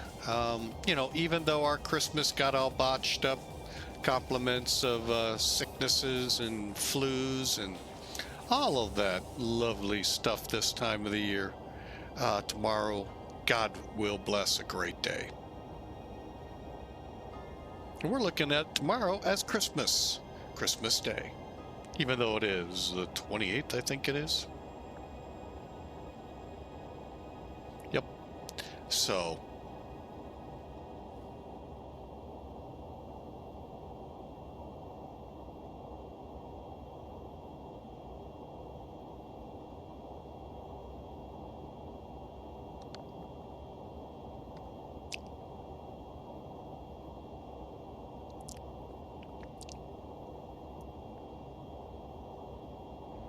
and with about a minute before I show an ad break starting up here, you know, the one interesting thing in flight sim that I've kind of interesting yet sad, I'm going to say it that way. I'm getting the wrong word, I'm sure. Depressing, maybe. When I started back up in the late 90s, like I told you, in the flight simming world, I still had an eye on getting back and flying real airplanes again. Still way too expensive. However, let's put a little comma in there. By the time you would have added up all just up to the end of FSX, right up to FSX with, say, 2010-ish. With all the computers, with all of the software, and all of everything else we buy for our sims, when I added it up, this is where it got depressing. I could have gotten recurrent, and I might have made pretty good progress on an instrument and a commercial ticket to my real license. Something for you all to think about, those who are aspiring. Keep that in the back of your mind. Everything you buy for this sim, if you really want to be that pilot, you may want to funnel it to the real plane. And keep the sim very basic. Trust me, it will. It's like what happened with the little apple and orange thing here, but being a trucker, truck stops we had to stop in. We had to eat, we had to shower. Okay, maybe not to just kidding. Fuel the trucks. But any time other than those three activities, truck stops are sucking you dry. Just like the flight simming. And I don't mean to knock it. Sorry there, Austin. But I don't mean to berate flight simming. But it'll take your money. You gotta have that PMDG, oh my God, aircraft. You gotta have that tollless aircraft. You gotta have this and that. Folks, those are hours on a plane. 1 hour plane right there, $80 tollless. That's an hour in a plane. It adds up. And boy, was that just opened my eyes big time. And just thought I'd throw that out there for you. If you're truly into it, just realize this simulator can sometimes take you not towards your goal of flying in the commercial world, but away from it. Still not making any money flying these cargo and airliners that I fly. Not making a dime on them, folks. Well, aside from what my stream brings in. But it's nothing like what you can make as an airline pilot, especially today. I'm here to tell you, wow, things have changed. And they're not like when I was looking at getting into it. So,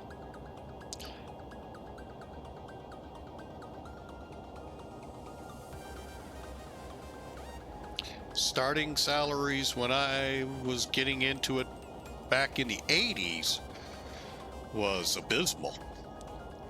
You would almost say non-existent, a salary. When I looked at it in the mid to late 90s, again, about the same. Now you look at it like, what? To get into it? But you also got to come in with a lot more hours than before. Compliments of a crash that occurred in Buffalo, New York. Little overkill on the congressional side of the thinking, but you know, what are we gonna do about it? Absolutely nothing. They knee jerk, and that's how rules get made. Trust me, talk to a trucker. They knee jerked on a lot of things and screwed it all up. Poor guys out there doing their best to make sure you get your toilet paper. So instead of cutting them off and getting mad at them, you ought to be thanking them that they got toilet paper. You don't know.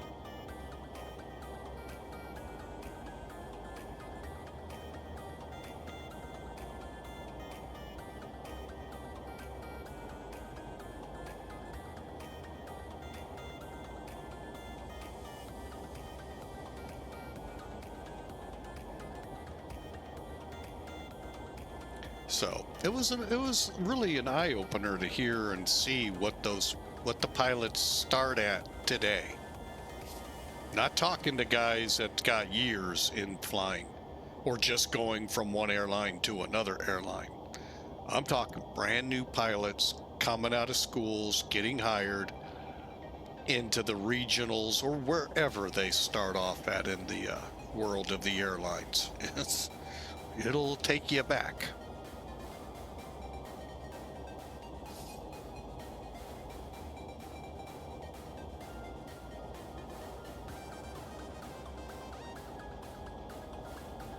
All right, enjoy the music, folks. I do need to try to get back to resting the voice. My bad, I let that go a lot longer than planned. So, hang on, I can't read. Is that an hour and 10 minutes we're out? It certainly is. An hour and 10 minutes to Memphis, folks.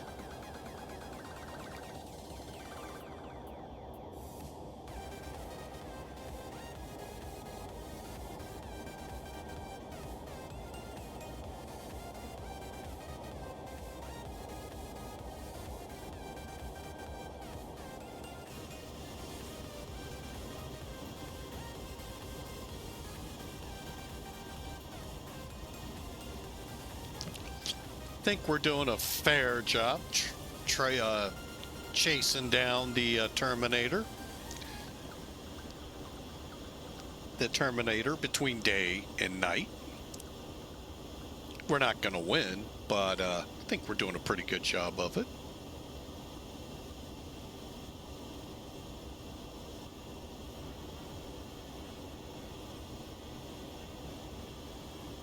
Oh, and as promised, I do see Memphis Center up now. So let me see what all we have ahead of us. So enjoy the music. Should be in Memphis territory in about, about 30, 45 minutes.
JetBlue 1141 looking for you on guard. If you on this frequency, change to Washington Center on 133.72.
All right, we're about 55 minutes out of Memphis. Trying to get a read on how much longer till we're going to have to contact. Where am I? Getting ready to come into Indianapolis territory. So not too much further out.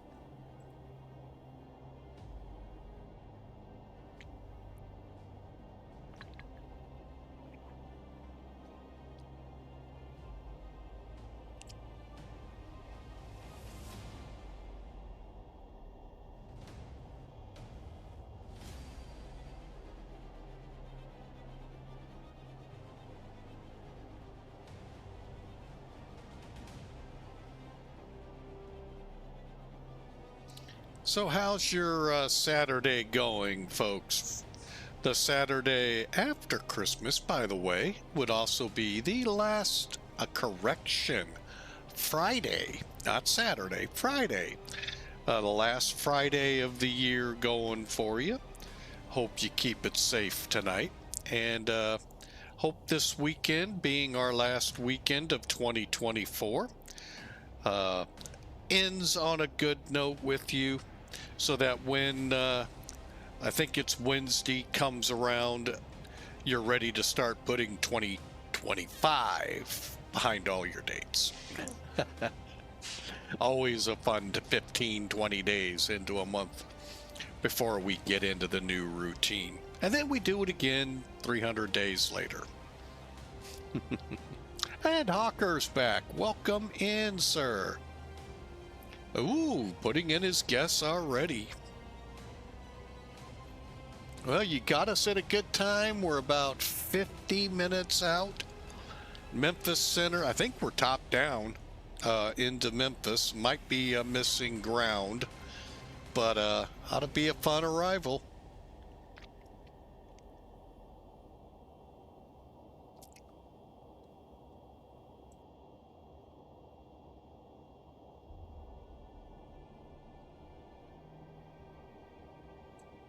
I wasn't even thinking Depot Mo. So what I miss?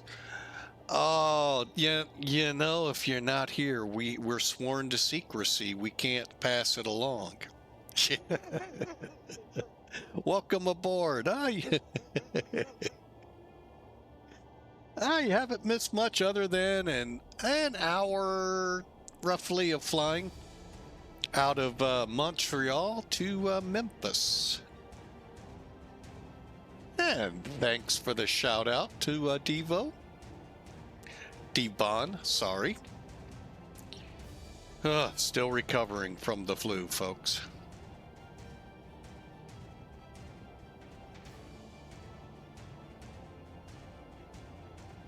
Nice.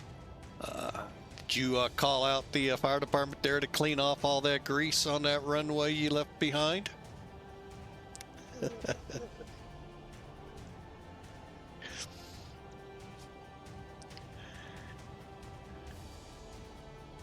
It has. It really has. I've heard of a lot of people being sick over it.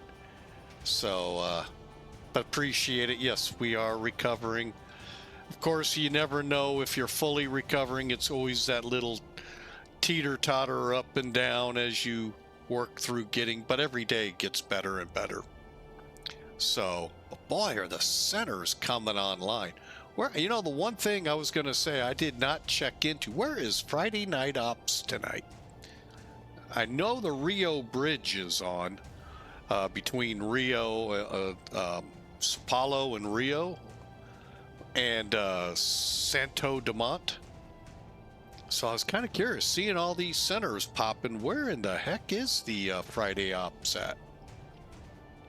I'm assuming probably New York City, considering New Year's getting close to.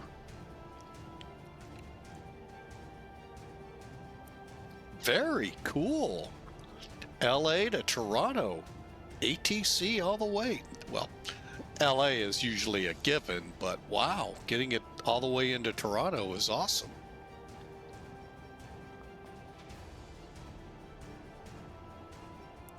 Now let me take one more look here and see if there are any signs of where it might be. Like I said, my feeble mind would put it in the Big Apple, but that's why it's a feeble mind. Also a lot of traffic out west, so hard to say. But if you're wanting to fly where there's a lot of traffic, folks, Atlanta all the way down to Miami is lit up. Oh, heck, the whole Southeast is lit up out to Texas and beyond. But LA Center is not.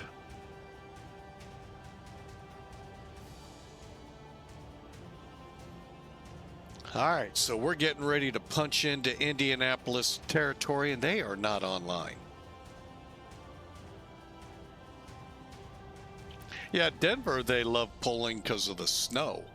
But I'm not sure. With the Big Apple weekend coming up, especially next week, with the ball drop and all, I would just, my feeble mind, like I says, points to the New York area. But I am not in the know as to where Friday night ops are. My luck, I'm flying right into it in Memphis. That's what I get for not checking. The good thing is, at least we're airborne.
All right, folks, Merry Christmas and a Happy New Year to all of those that received the gift subscription from myself to you all. Thank you so much for following us, being with us, being a part. We really do appreciate it.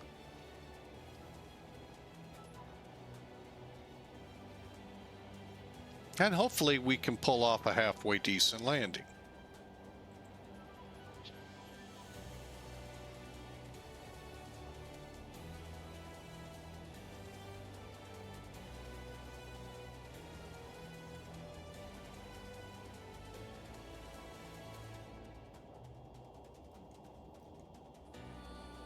Oh, I wonder why we're TA only.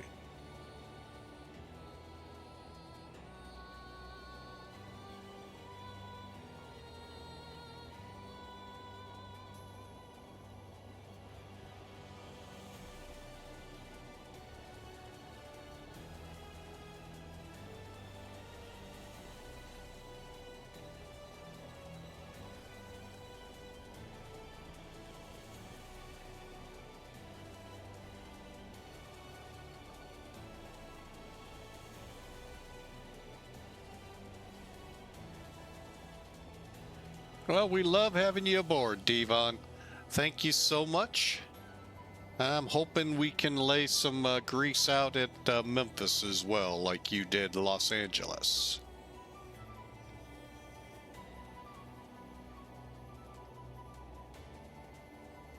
Hey, Godspeed, welcome aboard. It goes well. Thank you for the belated Christmas up home the runway.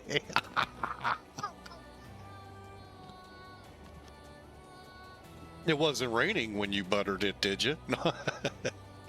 Welcome in there, and a Merry Christmas to you as well, Godspeed.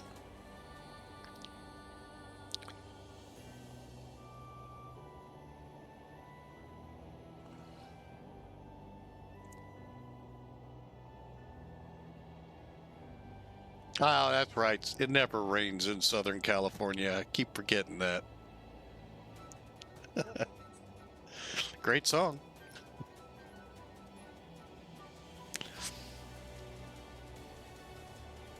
Wow, down to 800. That's awesome.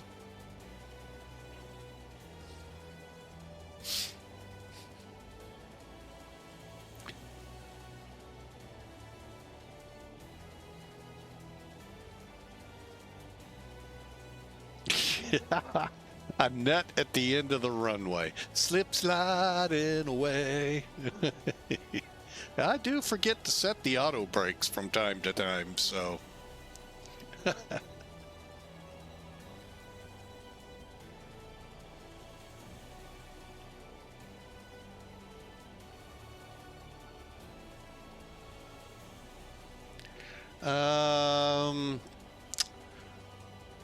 How to update the A310? I really don't, I went in search of that. I was finally thinking about, putting the aircraft in. I can't seem to find it at that whatever they're called, in builds.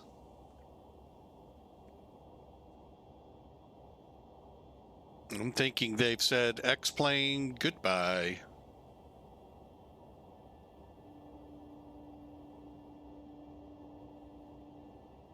Their loss.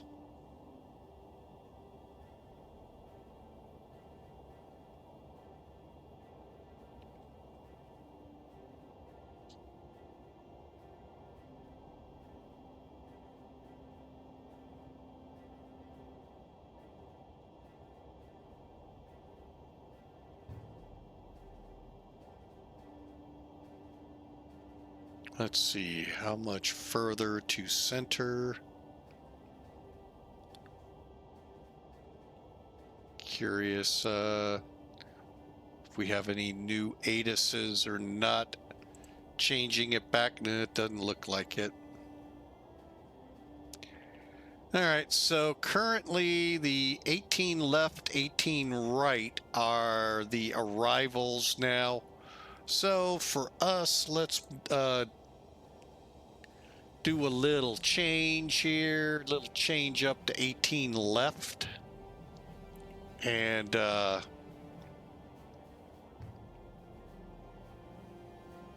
so we're going to play with this again.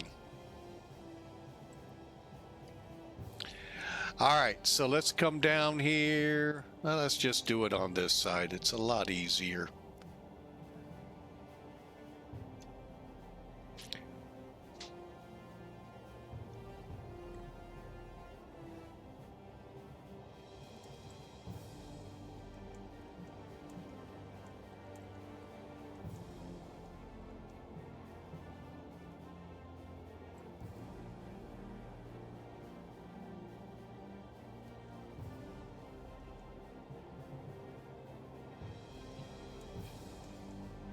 See, we said 18 left.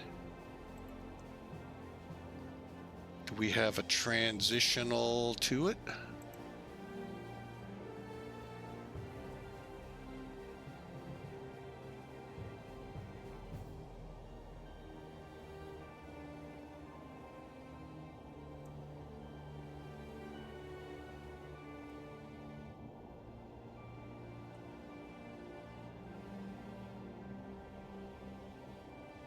Does not appear so, so let's insert, hope for the best, watching everything here.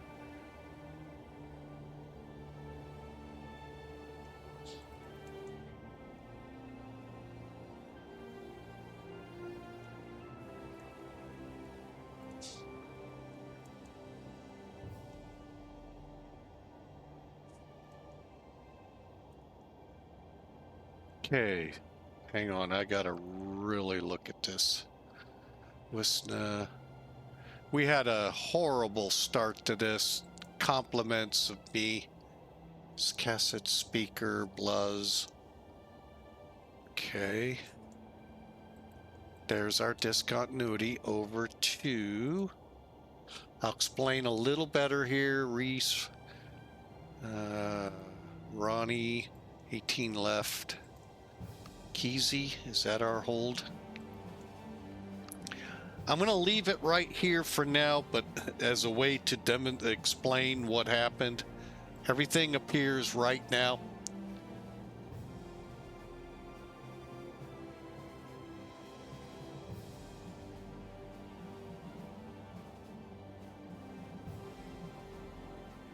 Disco time. Uh-oh.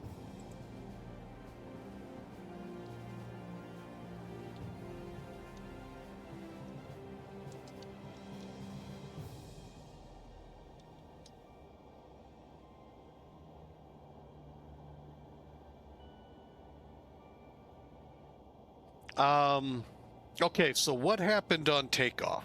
Well, we had a nice departure, just like we were supposed to, following out the airport's singles departure. And when I went to go direct to the first fix, I chose this one, which is the missed approach hold for the arrival. So, got the aircraft, you know, working its way towards the route, like I tell everyone, and basically hand loaded the FMC a second time, all the fixes.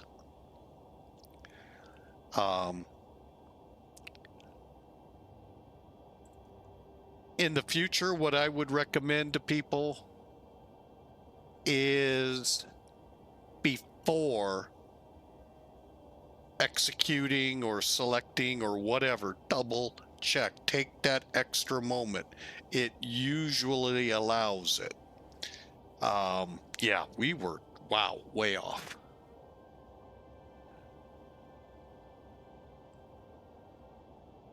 And yeah, we went direct basically to the hold after the missed approach.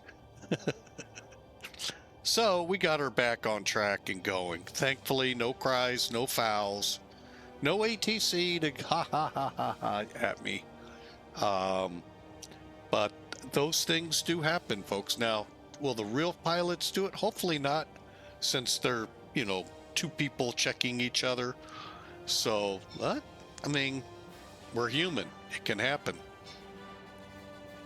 And just think, the FAA and the airlines are wanting to go to one man in the cockpit.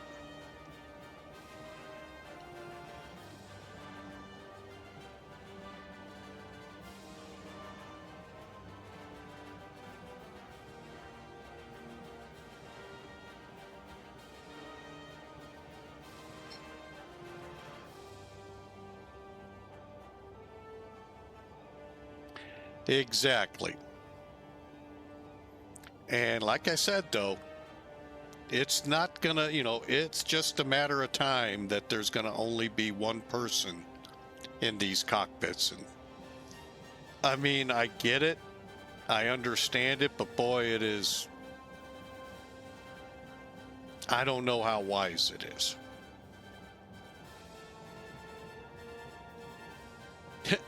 And like my dad will tell you, maybe not my lifetime. Could be. I still got a good 20, 30 years to go, probably. But definitely some of you youngins out there, you're going to end up seeing nobody up there. And not controlled by you know, us in our pajamas drinking beer, flight simmers. They're going to be automated. I can't even imagine what that will do. It's like he said, how would you like to walk on and not be greeted by the pilot?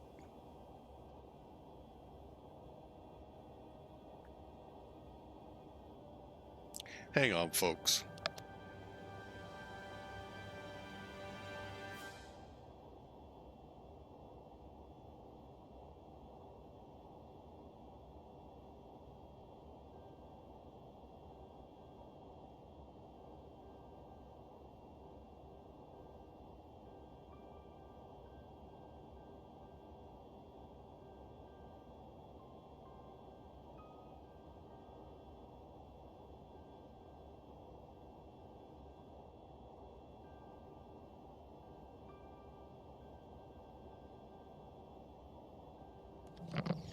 All right, I'm back. Sorry about that, folks. We got such a mighty guard dog in the house. Turn the oven on and he runs. Away. Kind of reminds me, there's an interesting commercial out there now. The Simply Safe, I think it is, alarm systems. They have one with the two Doberman and a Rottweiler outside chatting amongst each other as burglars were trying to get in and the Simply Safe system stops it. They're trying to figure out why aren't we useful anymore. Well, they missed it. The next one reminds me so much of our dog. A Rottweiler again. And Simply Safe alerts the burglar that they're calling the police and this and that, and the cat's just sitting there going, I don't know why you just don't bark in this. And he's like, what? And then the cat drops a dish or something, kicks it off, and it shatters, and the dog runs and hides under something. I about died laughing watching that, going, yeah, that's you. My dog's looking right at me. If you get a chance, first time I saw it was yesterday, so. But that one was hilarious. I'm just not appreciative.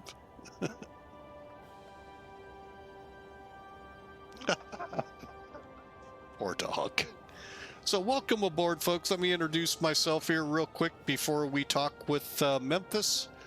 Flying with Mike here. Been in flight simming since about 1999-2000 time frame. Started with, I believe, Flight Sim 98. Can't remember that far back. And traveled through all of them up to FSX. The computer ran into troubles. Couldn't start anymore. So we switched over new computer to X-Plane and will not go back to Microsoft.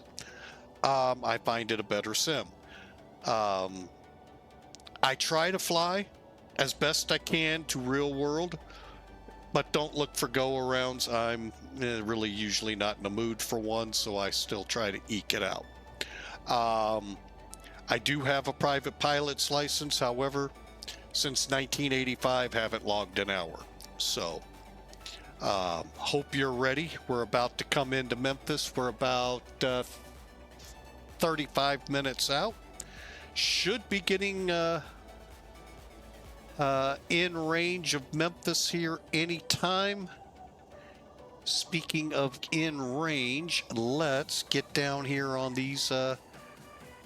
Okay, we're 115 according to this out on the descent. Looking at our chart.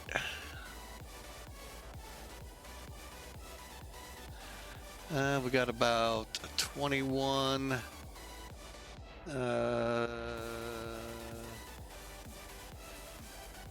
56 miles plus 54. Yep, that'll be about right. Cross Cassett above 24,000, but at 290 knots.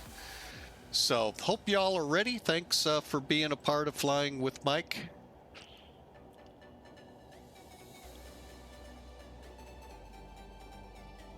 It Yeah, it is an amazing sim, X-Plane 11. It's a shame they can't port the weather upgrades and this spectacular ATC for those who may not want to fly on VATSIM or Pilot's Edge or POSCON, IVAO, and I know I missed a million after that, but their ATC, folks, is, I mean, I've dabbled in them, especially with Century of Flight, maybe 2002, but definitely FSX, and just to see how they were improving. They weren't. They were garbage. And boy, did X-Plane 12 come through. This version was X-Plane 12.1.3. We're in the release candidate 2. If you haven't given it a try, folks, it is not hard. Now, granted, I haven't tried with AI traffic engaged. When I brought the AI traffic up last time, my frame rates did not like it. Now, that is a 5-year-old computer coming on. And that probably does not help matters. But boy, am I impressed with how well it does.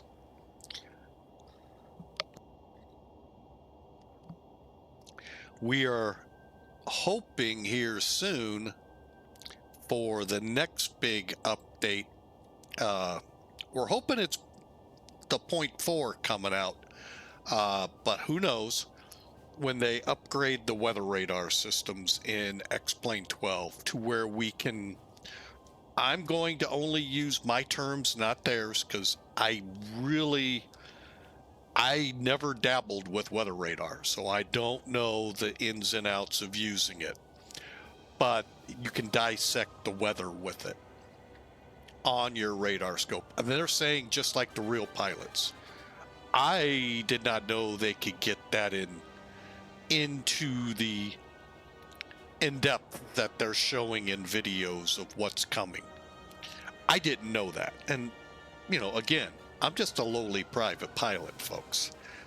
I'm not even, the reason I don't know about weather radar, I'm not supposed to be anywhere near weather. I'm supposed to be on the ground. That's for you instrument commercial guys. So, storm scopes, the closest I've ever gotten, but I don't even think I turned that on because I really never wanted to get next to a thunderstorm in a Cessna. So,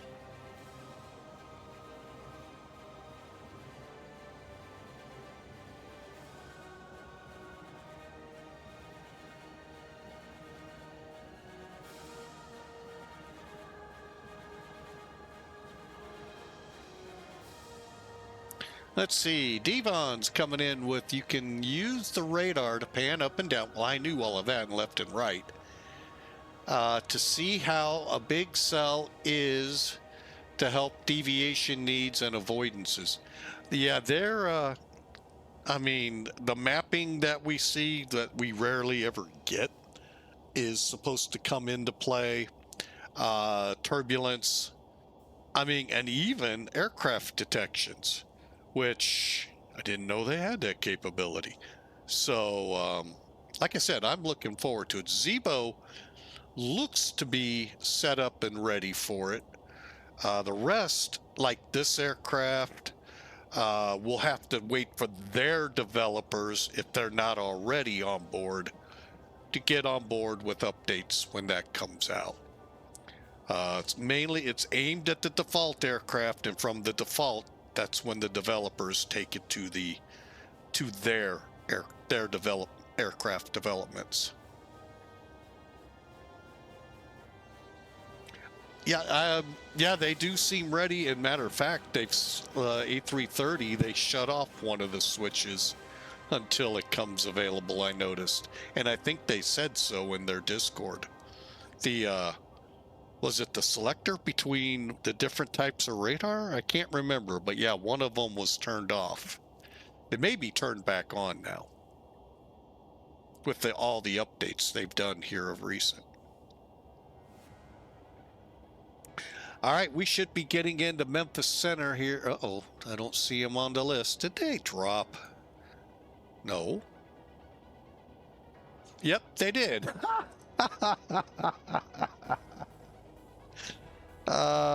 gotta love them. All right, well, we'll just keep blasting on and get ready for descent. 76 miles out.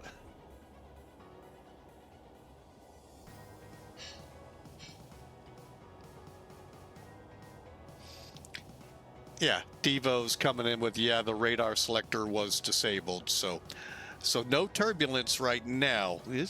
That's what we're hoping with the next update.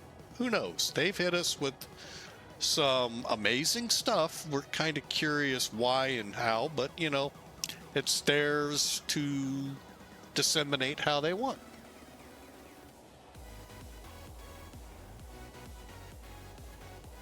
And by the way, top of descent has now shown up on the nav display. Little arrow up here. Okay, so we need to be doing some things, folks. I think we're gonna set for brakes 3. That I can tell you right now. All right.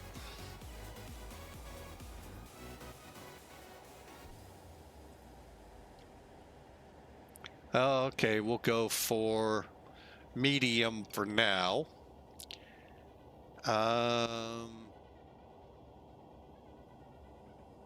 Everything's still on de-ice, DH.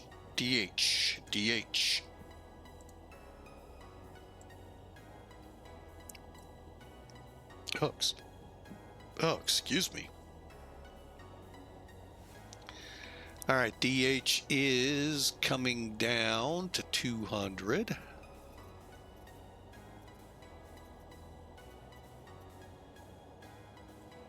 All right, we're set up for 1-8 left now, and getting close to top of descent.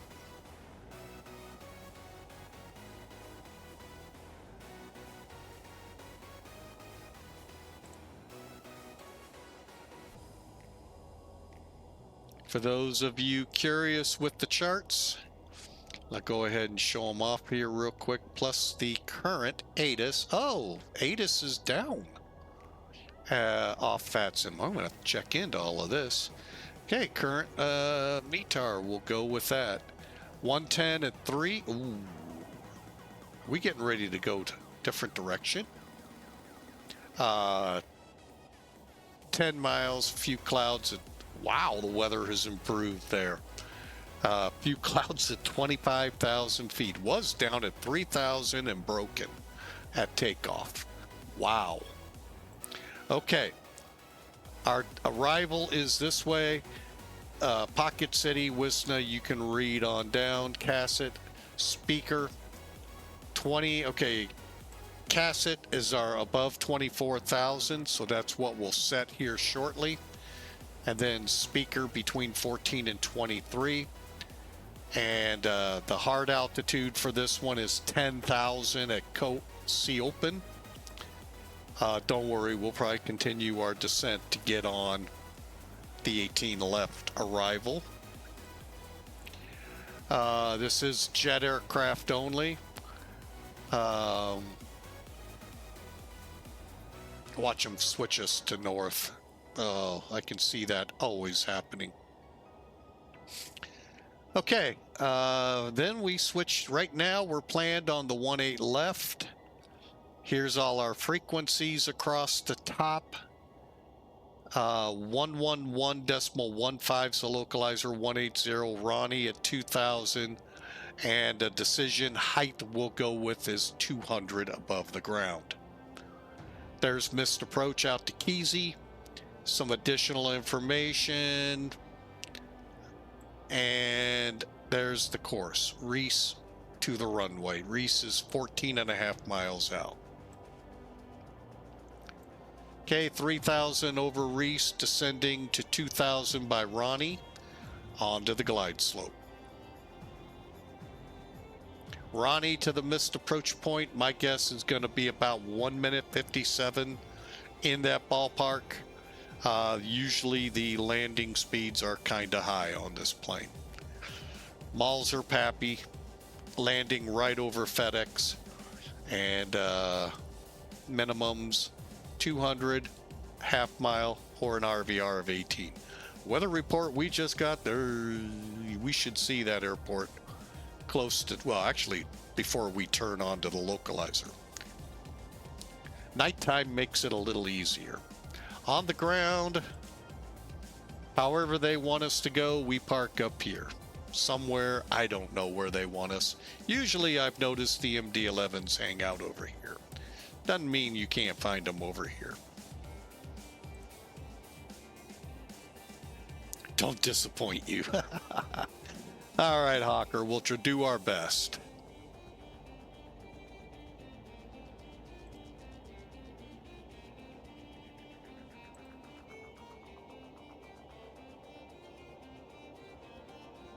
I was gonna say, did I miss top of descent? I didn't think it went that quick.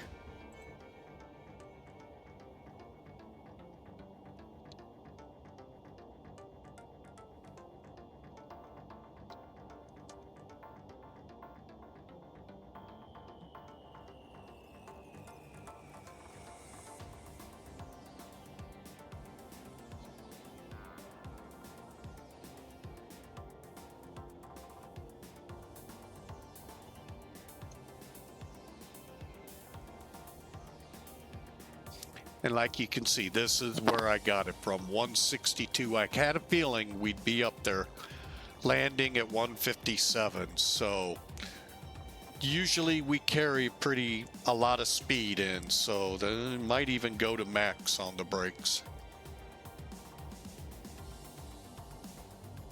All right, folks, get your guesses in. We'll put the announcement out here in about 10 minutes that we have 10 minutes.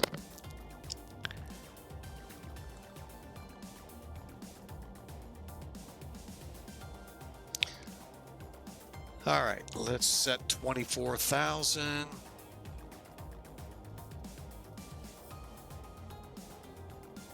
Okay.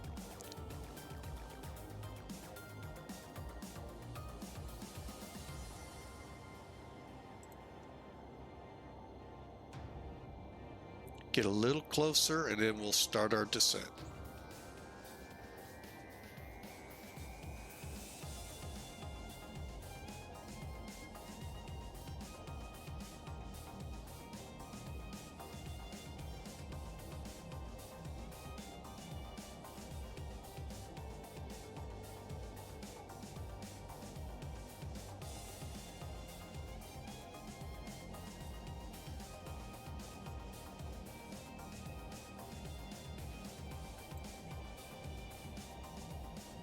All right, we're going to go ahead, start that descent.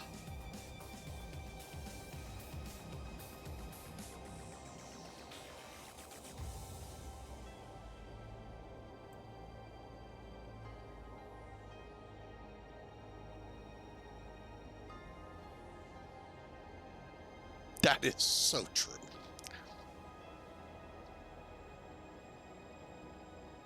I actually like watching them take off. They look like rockets. Them and the DC-10s.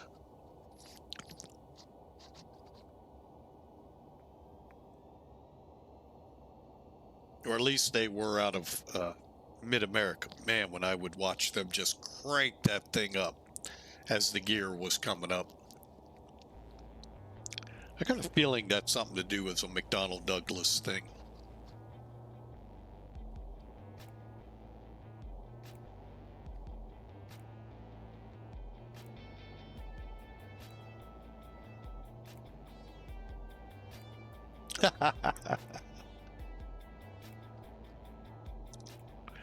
All I know is I was on a patrol once and I happened to catch, I can't remember if it was a KC-10 or one of the charters that were going in and out, or cargo.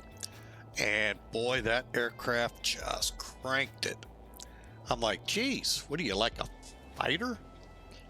Doing unrestricted climbs?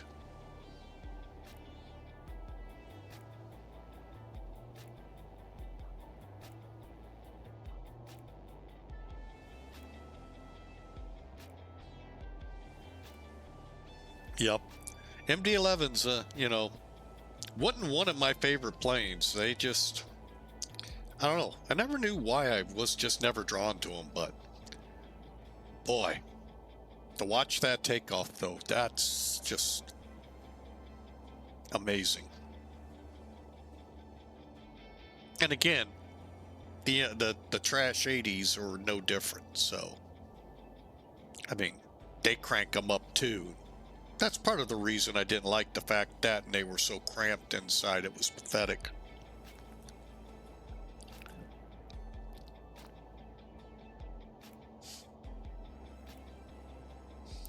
All right, so where did we end up at already? Ooh.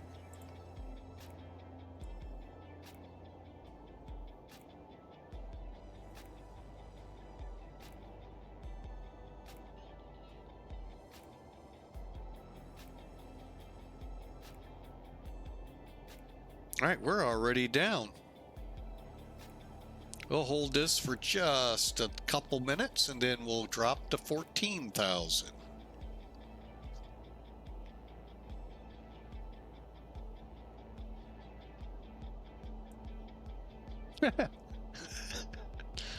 And just like that, nobody's around Memphis.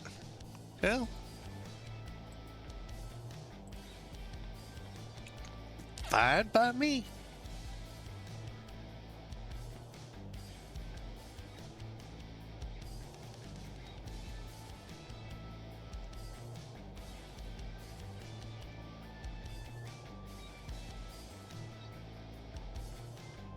Still don't know where Friday Night Ops is tonight, if there is even one.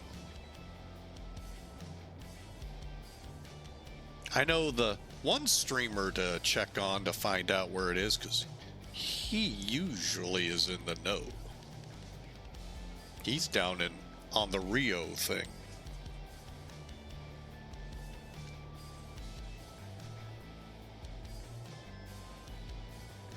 All right, let me get ready for the drop to 14,000.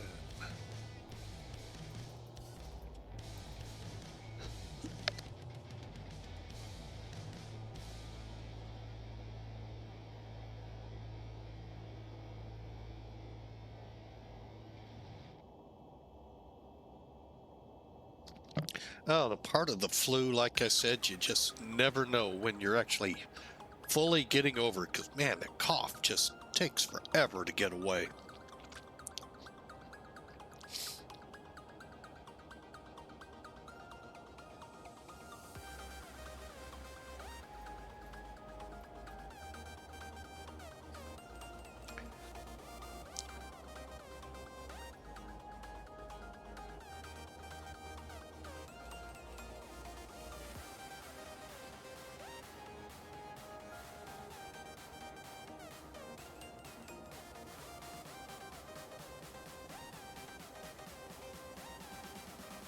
All right, well, now we need to know what the CTAF is for Memphis.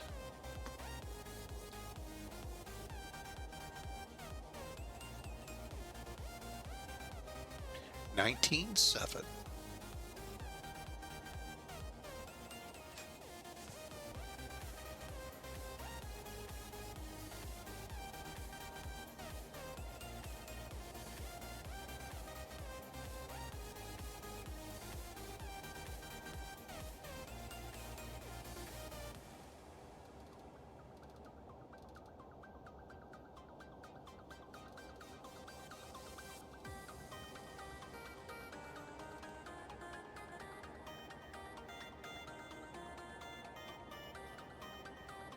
All right, we've got CTAF loaded in.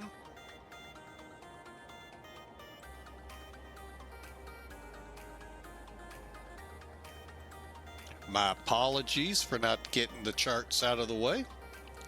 All right, can't see anything out front anyway. We in clouds?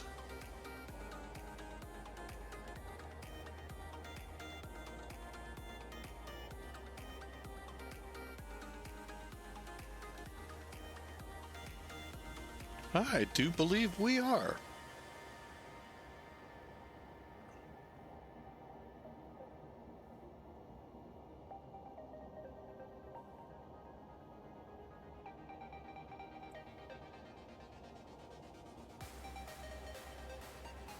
All right, let's push it down to 14.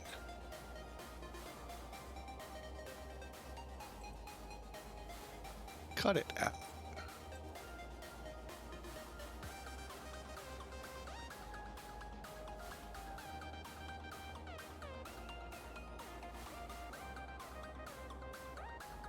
Choppy air is making it rough.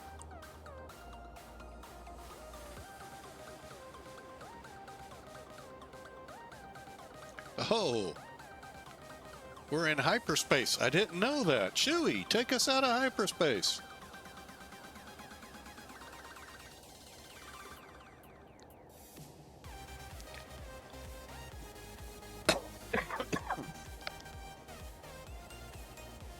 Oh, sorry for coughing in your ears, folks. I really do my best to try not to cough on air. Try to mute if I can.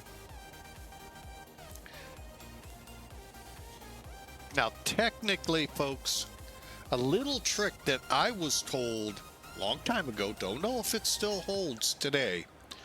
When you get into stuff like that with the, strobes and it reflecting off whatever it's reflecting off, turn them off.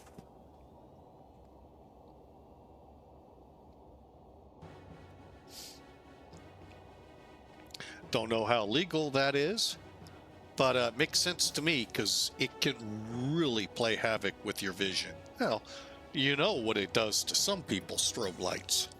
So that's the last thing you want a pilot going through.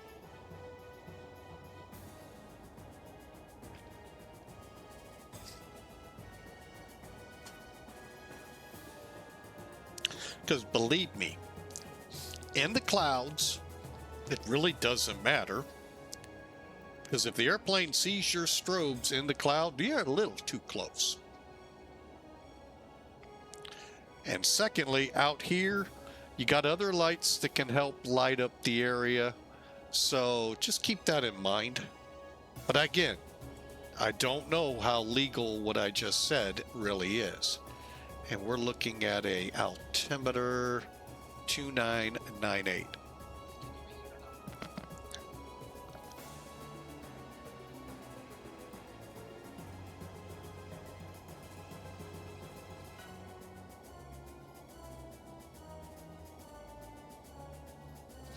All right. All right, so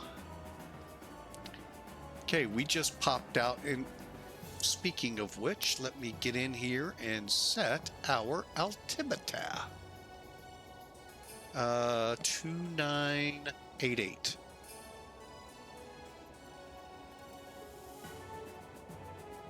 Try and get it here as quickly as I can before we start bouncing all over the place again. Okay, we are set. Transition level. And still 290 at speaker, a 280 at Bluz, and then slowing to 230 at C open.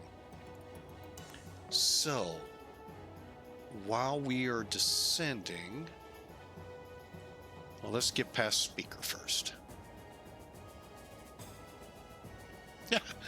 Oh, that cracks me up. As long as we're below 23,000 feet at Bluz, we're okay. The bottom end was 14,000 at speaker. Yeah. Well, you're a fighter if you can drop that much.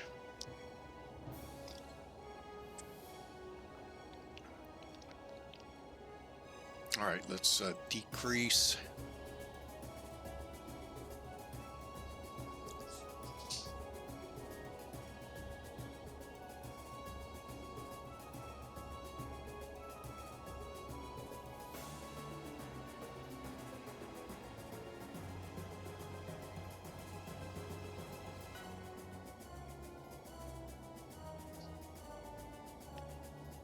All right, everything still seems copacetic here. What do we got going on? Where's 12 going?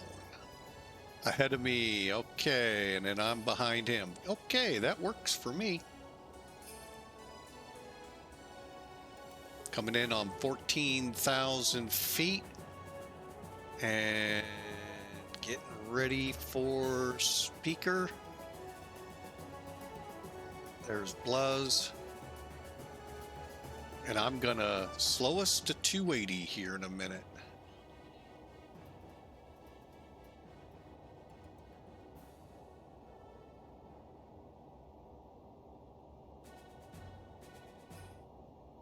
All right, I'm gonna go into and I'm gonna go ahead and call it. Go into a sterile cockpit here, folks. Turn off the music. And let's get this thing slowing.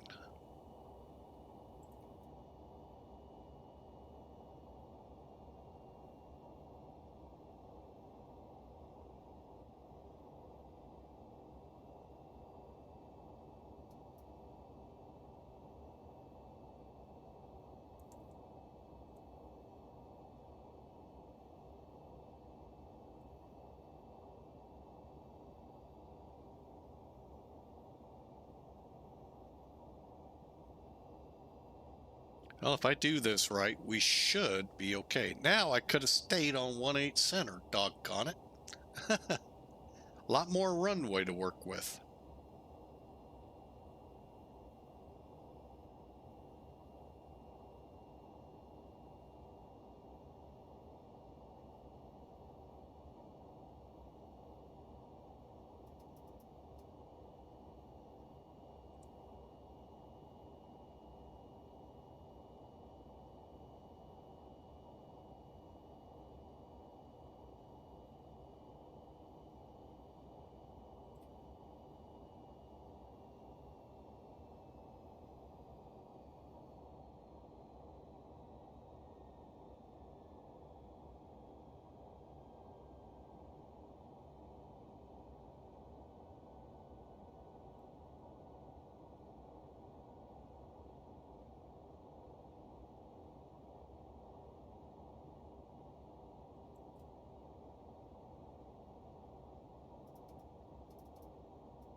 Okay, now the fun.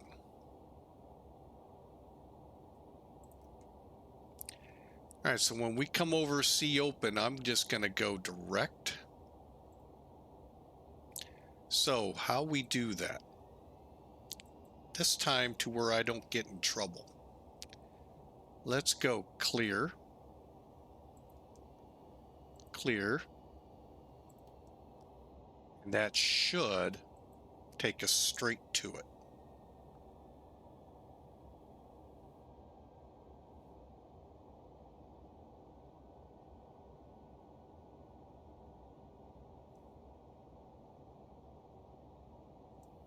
ILS is 3,000 feet, so we'll probably keep the descent on. Looking for runways right now. Should be able to see them with clear skies for the most part. Stars starting to pop up.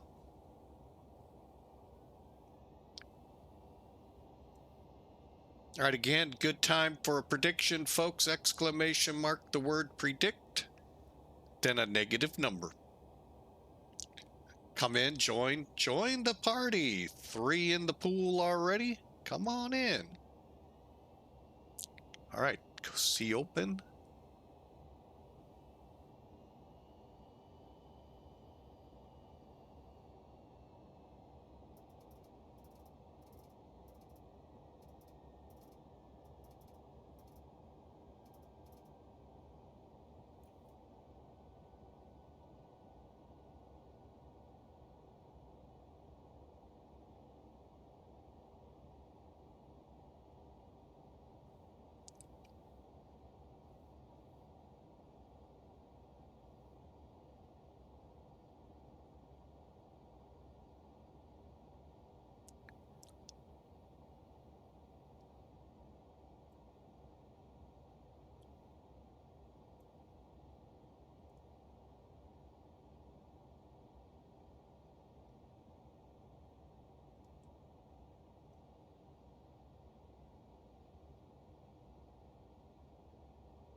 All right, let's get those lights all turned on.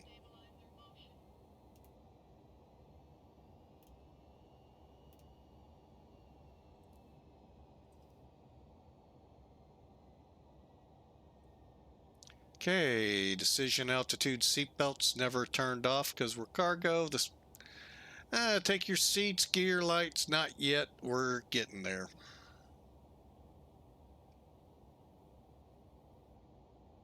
Let's do a quick check though. Navrad just to make sure.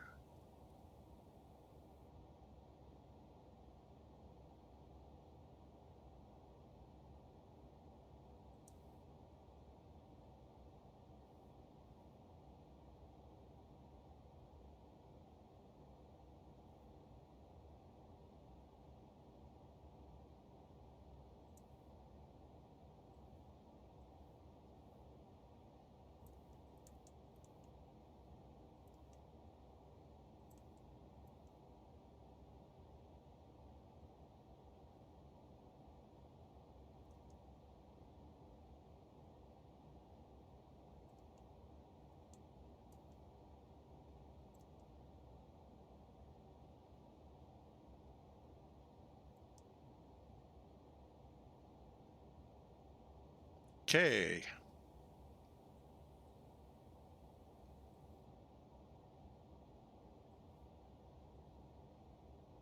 What I did is just forced it to get to the localizer quicker. There's the airport, by the way, up there in the upper left-hand corner. So we'll just kind of work our way in. We'll hold 230 here a little longer since there isn't a lot of traffic.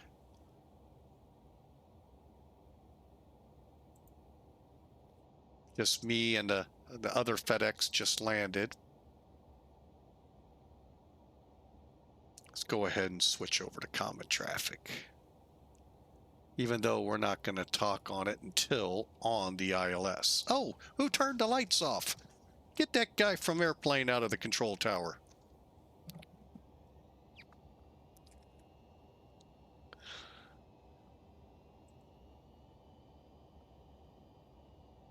There, see? Told you they'll come back on. All right, let's decrease. And at the same time, how we doing? Oh, we need to come down. Now let's see.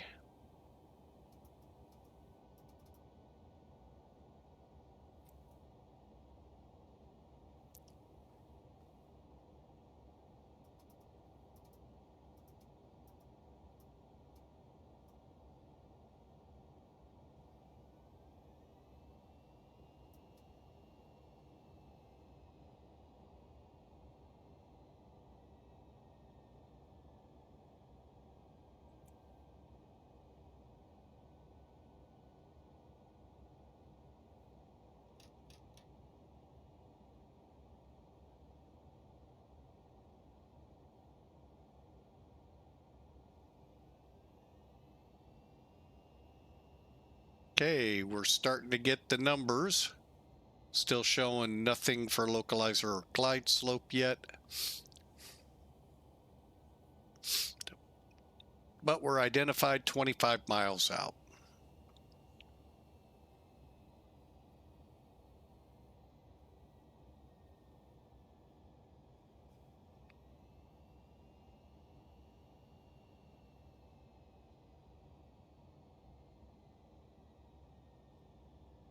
So I hope you all enjoyed this little ride down from Montreal to Memphis.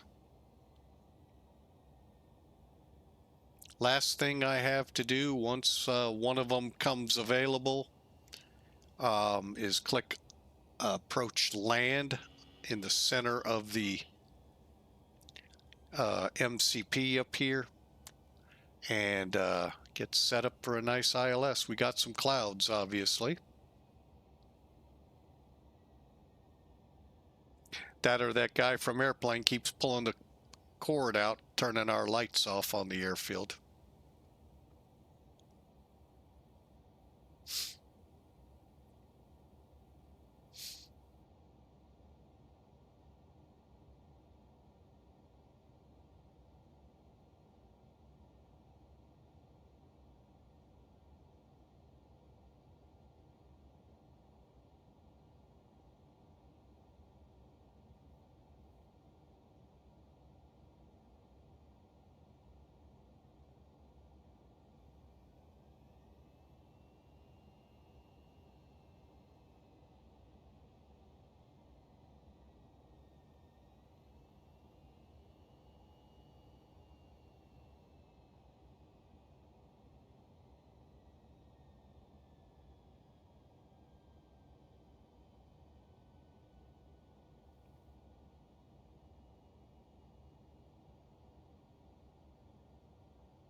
Now, I won't be surprised when we land if Sim Toolkit puts our numbers off 1/8 center.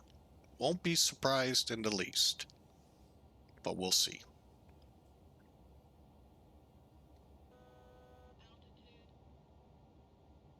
Okay, here we come into 4,000 into clouds. No runway.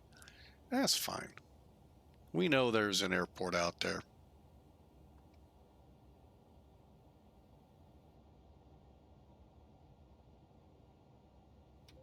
Flaps 15.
Okay, are we going to grab the localizer or not?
All right, here we go.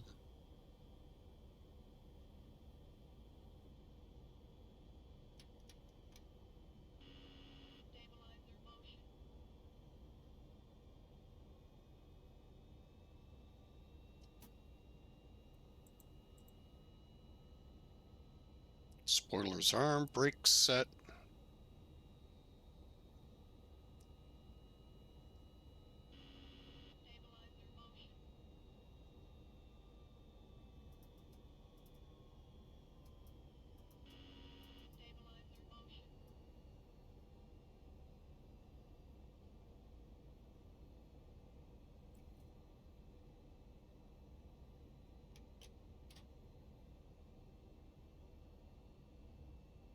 Okay, we are runway in sight.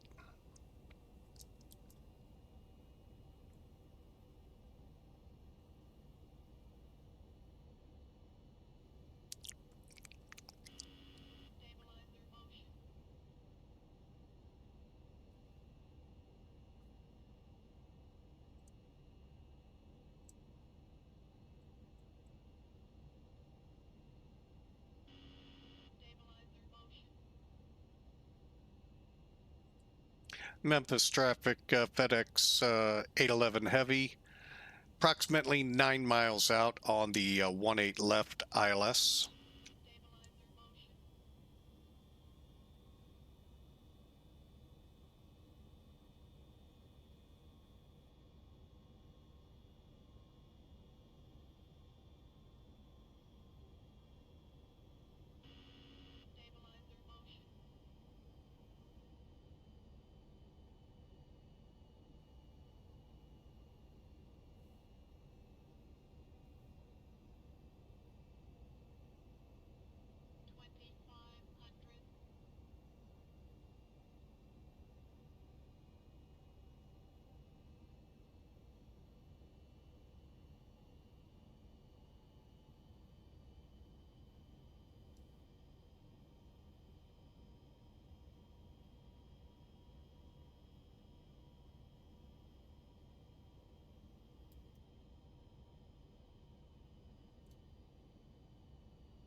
Okay, I have speed control at this point. Flaps are 38, gear 4 down, and everything else looks good. 157 for VREF, okay.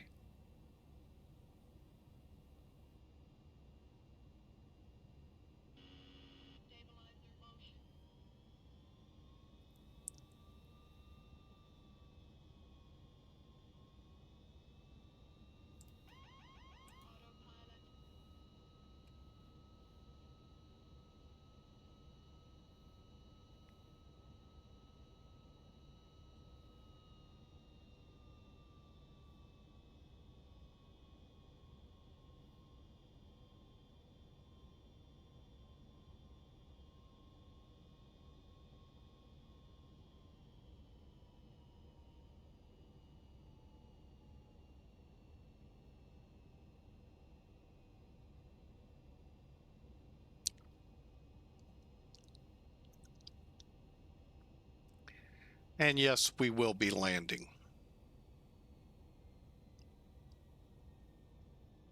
And Memphis traffic, last call, FedEx 811 heavy, 5 mile final for 18 left.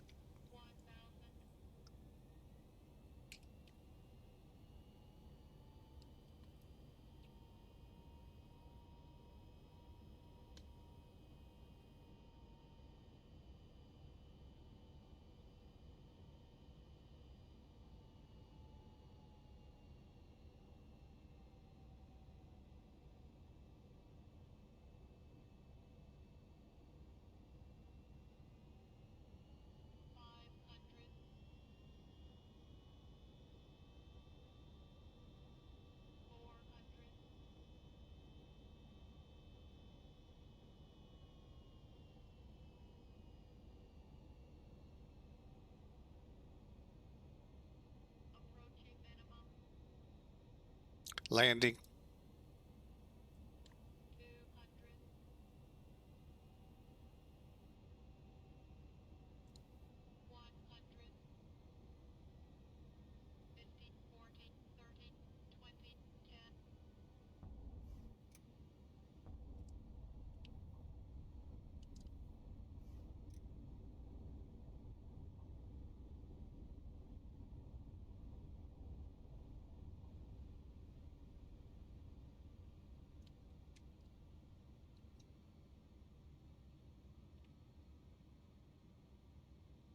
Felt like the runway came up on me again.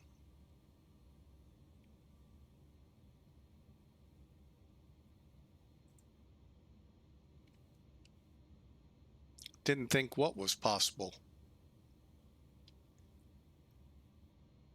Nothing is impossible on Flying with Mike.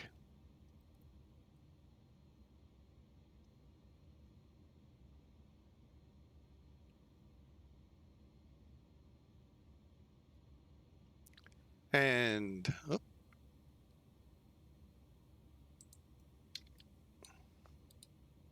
and Memphis traffic, FedEx 811 heavies off 18 left to the FedEx ramp.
All right, let's see where we are.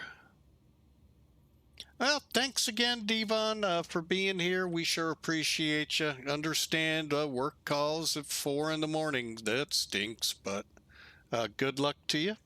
Thanks for your support, being around. Have a happy new year if I don't see you before then.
Oh, sorry, folks. Just about coughed in your ears. Ugh.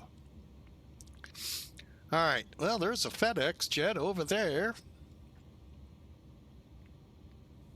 I guess I could sashay over there on Bravo coming up.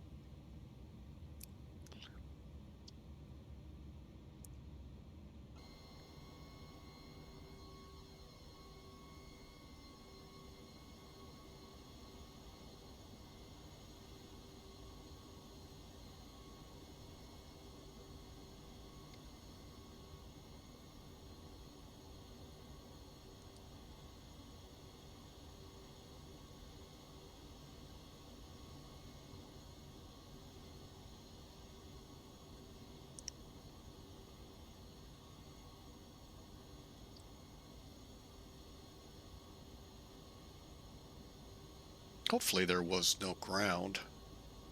Nope.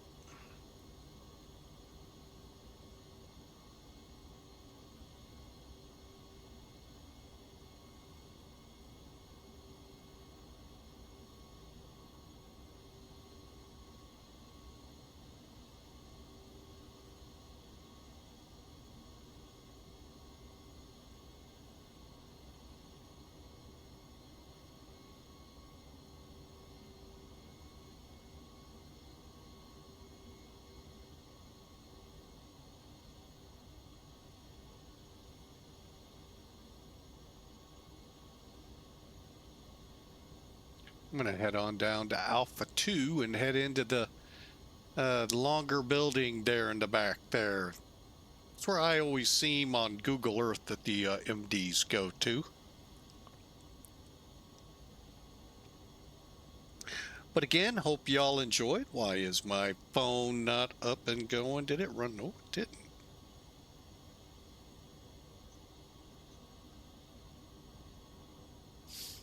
I have no idea.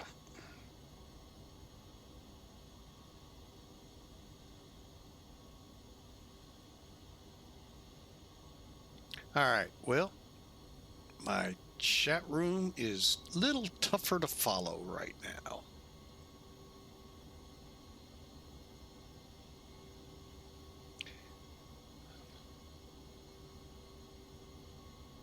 Speaking of which, any traffic? Not hearing of any. Not seeing any.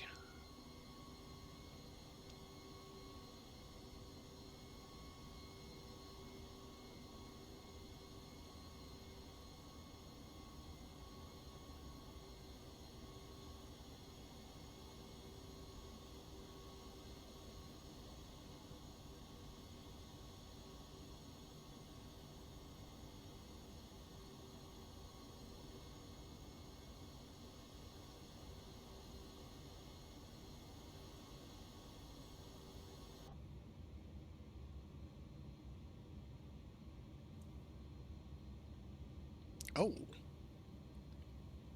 Alpha 2 was not a good choice, folks.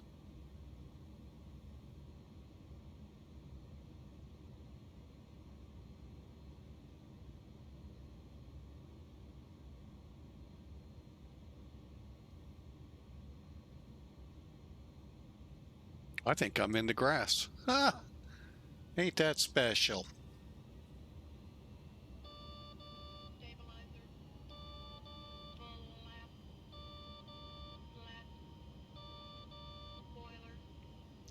Misread that map. Wow.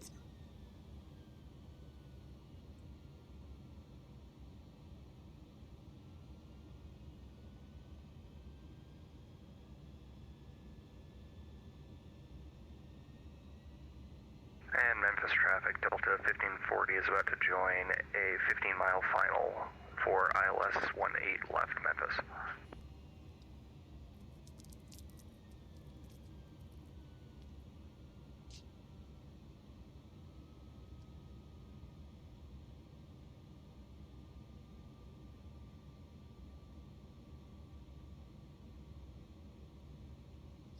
Well, that's what I get for not paying attention that I had left the runway.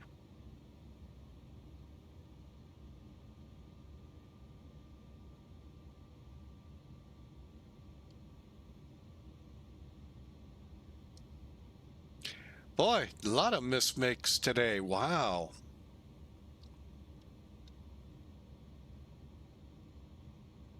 Think we're just going to put it right in here and call it a day before I go through a building.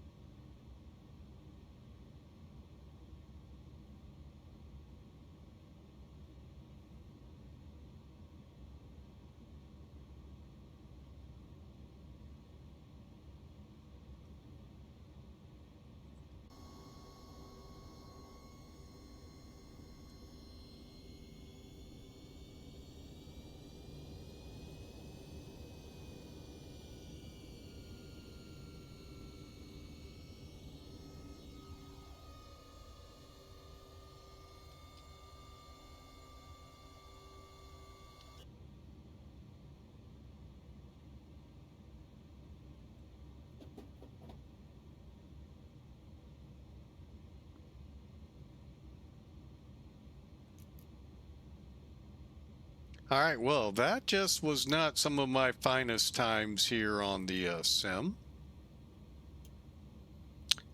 Taxiing through the grass and all of that fun stuff. And oh yeah,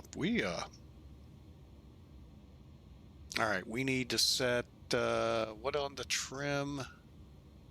3. That'll give the APU time to spool up. Now, for those of you curious, how do you track the APU? If you look on the, I'll see if I can't pull it up here. We may equal.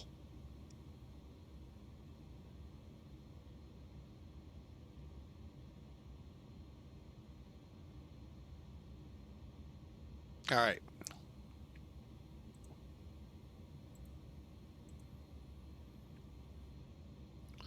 All right, okay, on the display that I pulled up, which was the engine display, you see APU. Just watch it. It'll tell you when it's spooled up. So you can get other things going. It looks like APU power available. Let's just make sure everything else is good. Flap slats are upstream, and I think we're good. Let's get up here and check.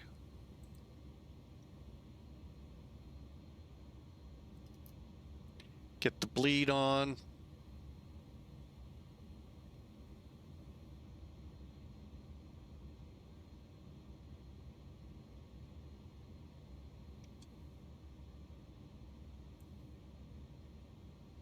And Memphis traffic, Delta 1540 on a 5-mile final, ILS 18 left Memphis.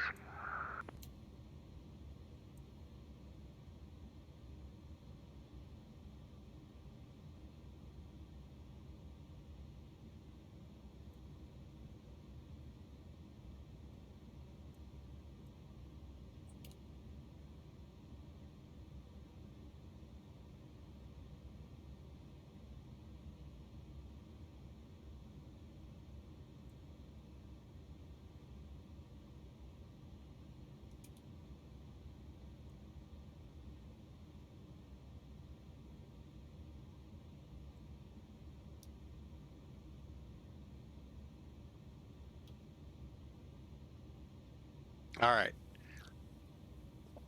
Welcome to Memphis. And I got a feeling these numbers aren't going to look good. All right.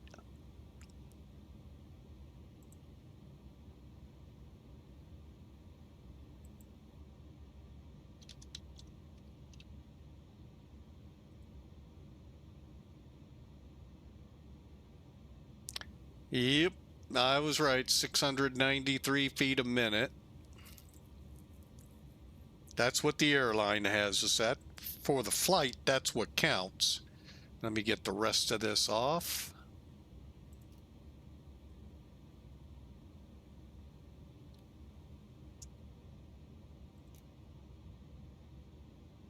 Okay, and click. Okay, and we are done. All right. We'll kind of keep her like this.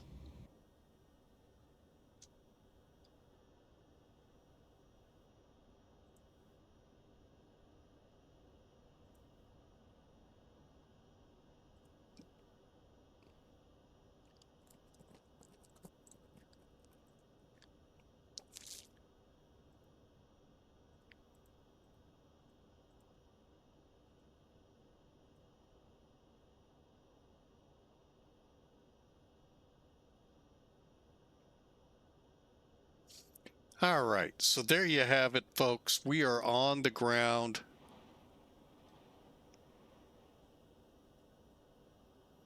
Looking at the Panda being unloaded. Okay, so let's take a look, dive into this. All right, we can get rid of that. We can stay on for a little longer. And then we'll talk what's on Sim Toolkit and all. Let's see. First, let's get rid of that and that. All right, so let's take a look at LETAK. We're an alpha tester for them. I don't know if we're in beta yet or not. But you can see the route. We've done pretty good here. They got us at 679 feet as well, 150 knots. So a little slow, but yeah, again, the ground came up at us. That's one thing I don't like at night. It's hard to judge things sometimes for me, but I prefer daytime just because you can see the sceneries and all that are out there, not just the airport. All right, so cool. Now let's go to the infamous Sim Toolkit, which is usually pretty hard on us. And it was today's 681 feet a minute. Speaking of which, did FedEx take my flight?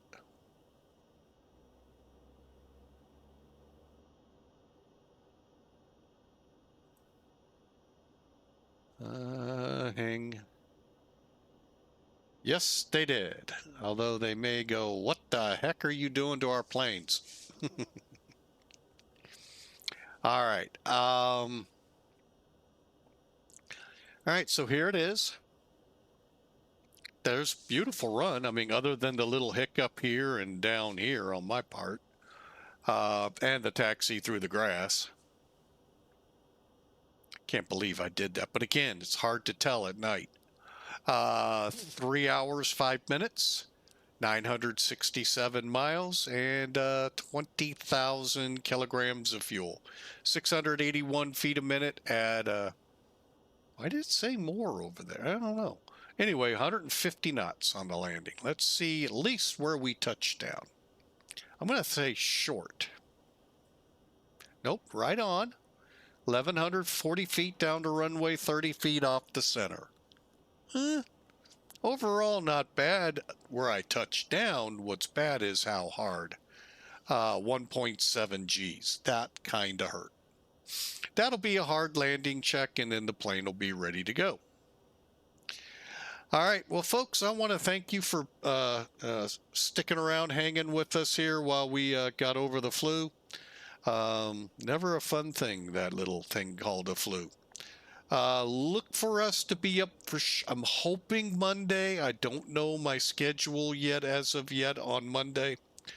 But I am hoping to try to return to the skies some regularly like schedule, so we'll see.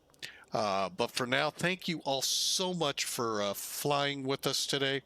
Hope everyone that was received a gift sub enjoys the ad-free viewing, folks. If ad-free viewing makes things better for you, hey, we'd love you to smash that subscribe button. That's how you get rid of commercials. Plus, you get other perks. But that's your big one, is no commercials. You get rid of them. So hit that subscribe button. We'd love it. You help out your streamer that you're watching, and we're greatly appreciated. For now, I'm going to step aside, call it a day, try and rest this voice up, because tomorrow it's going to be chaos here in the house. But you know, that's what's a good thing, as we finally get to celebrate Christmas. So you all have a wonderful new year. I hope you had a happy or a merry or a happy Christmas, depending how you want to call it. And we'll see you all next time. God bless you all.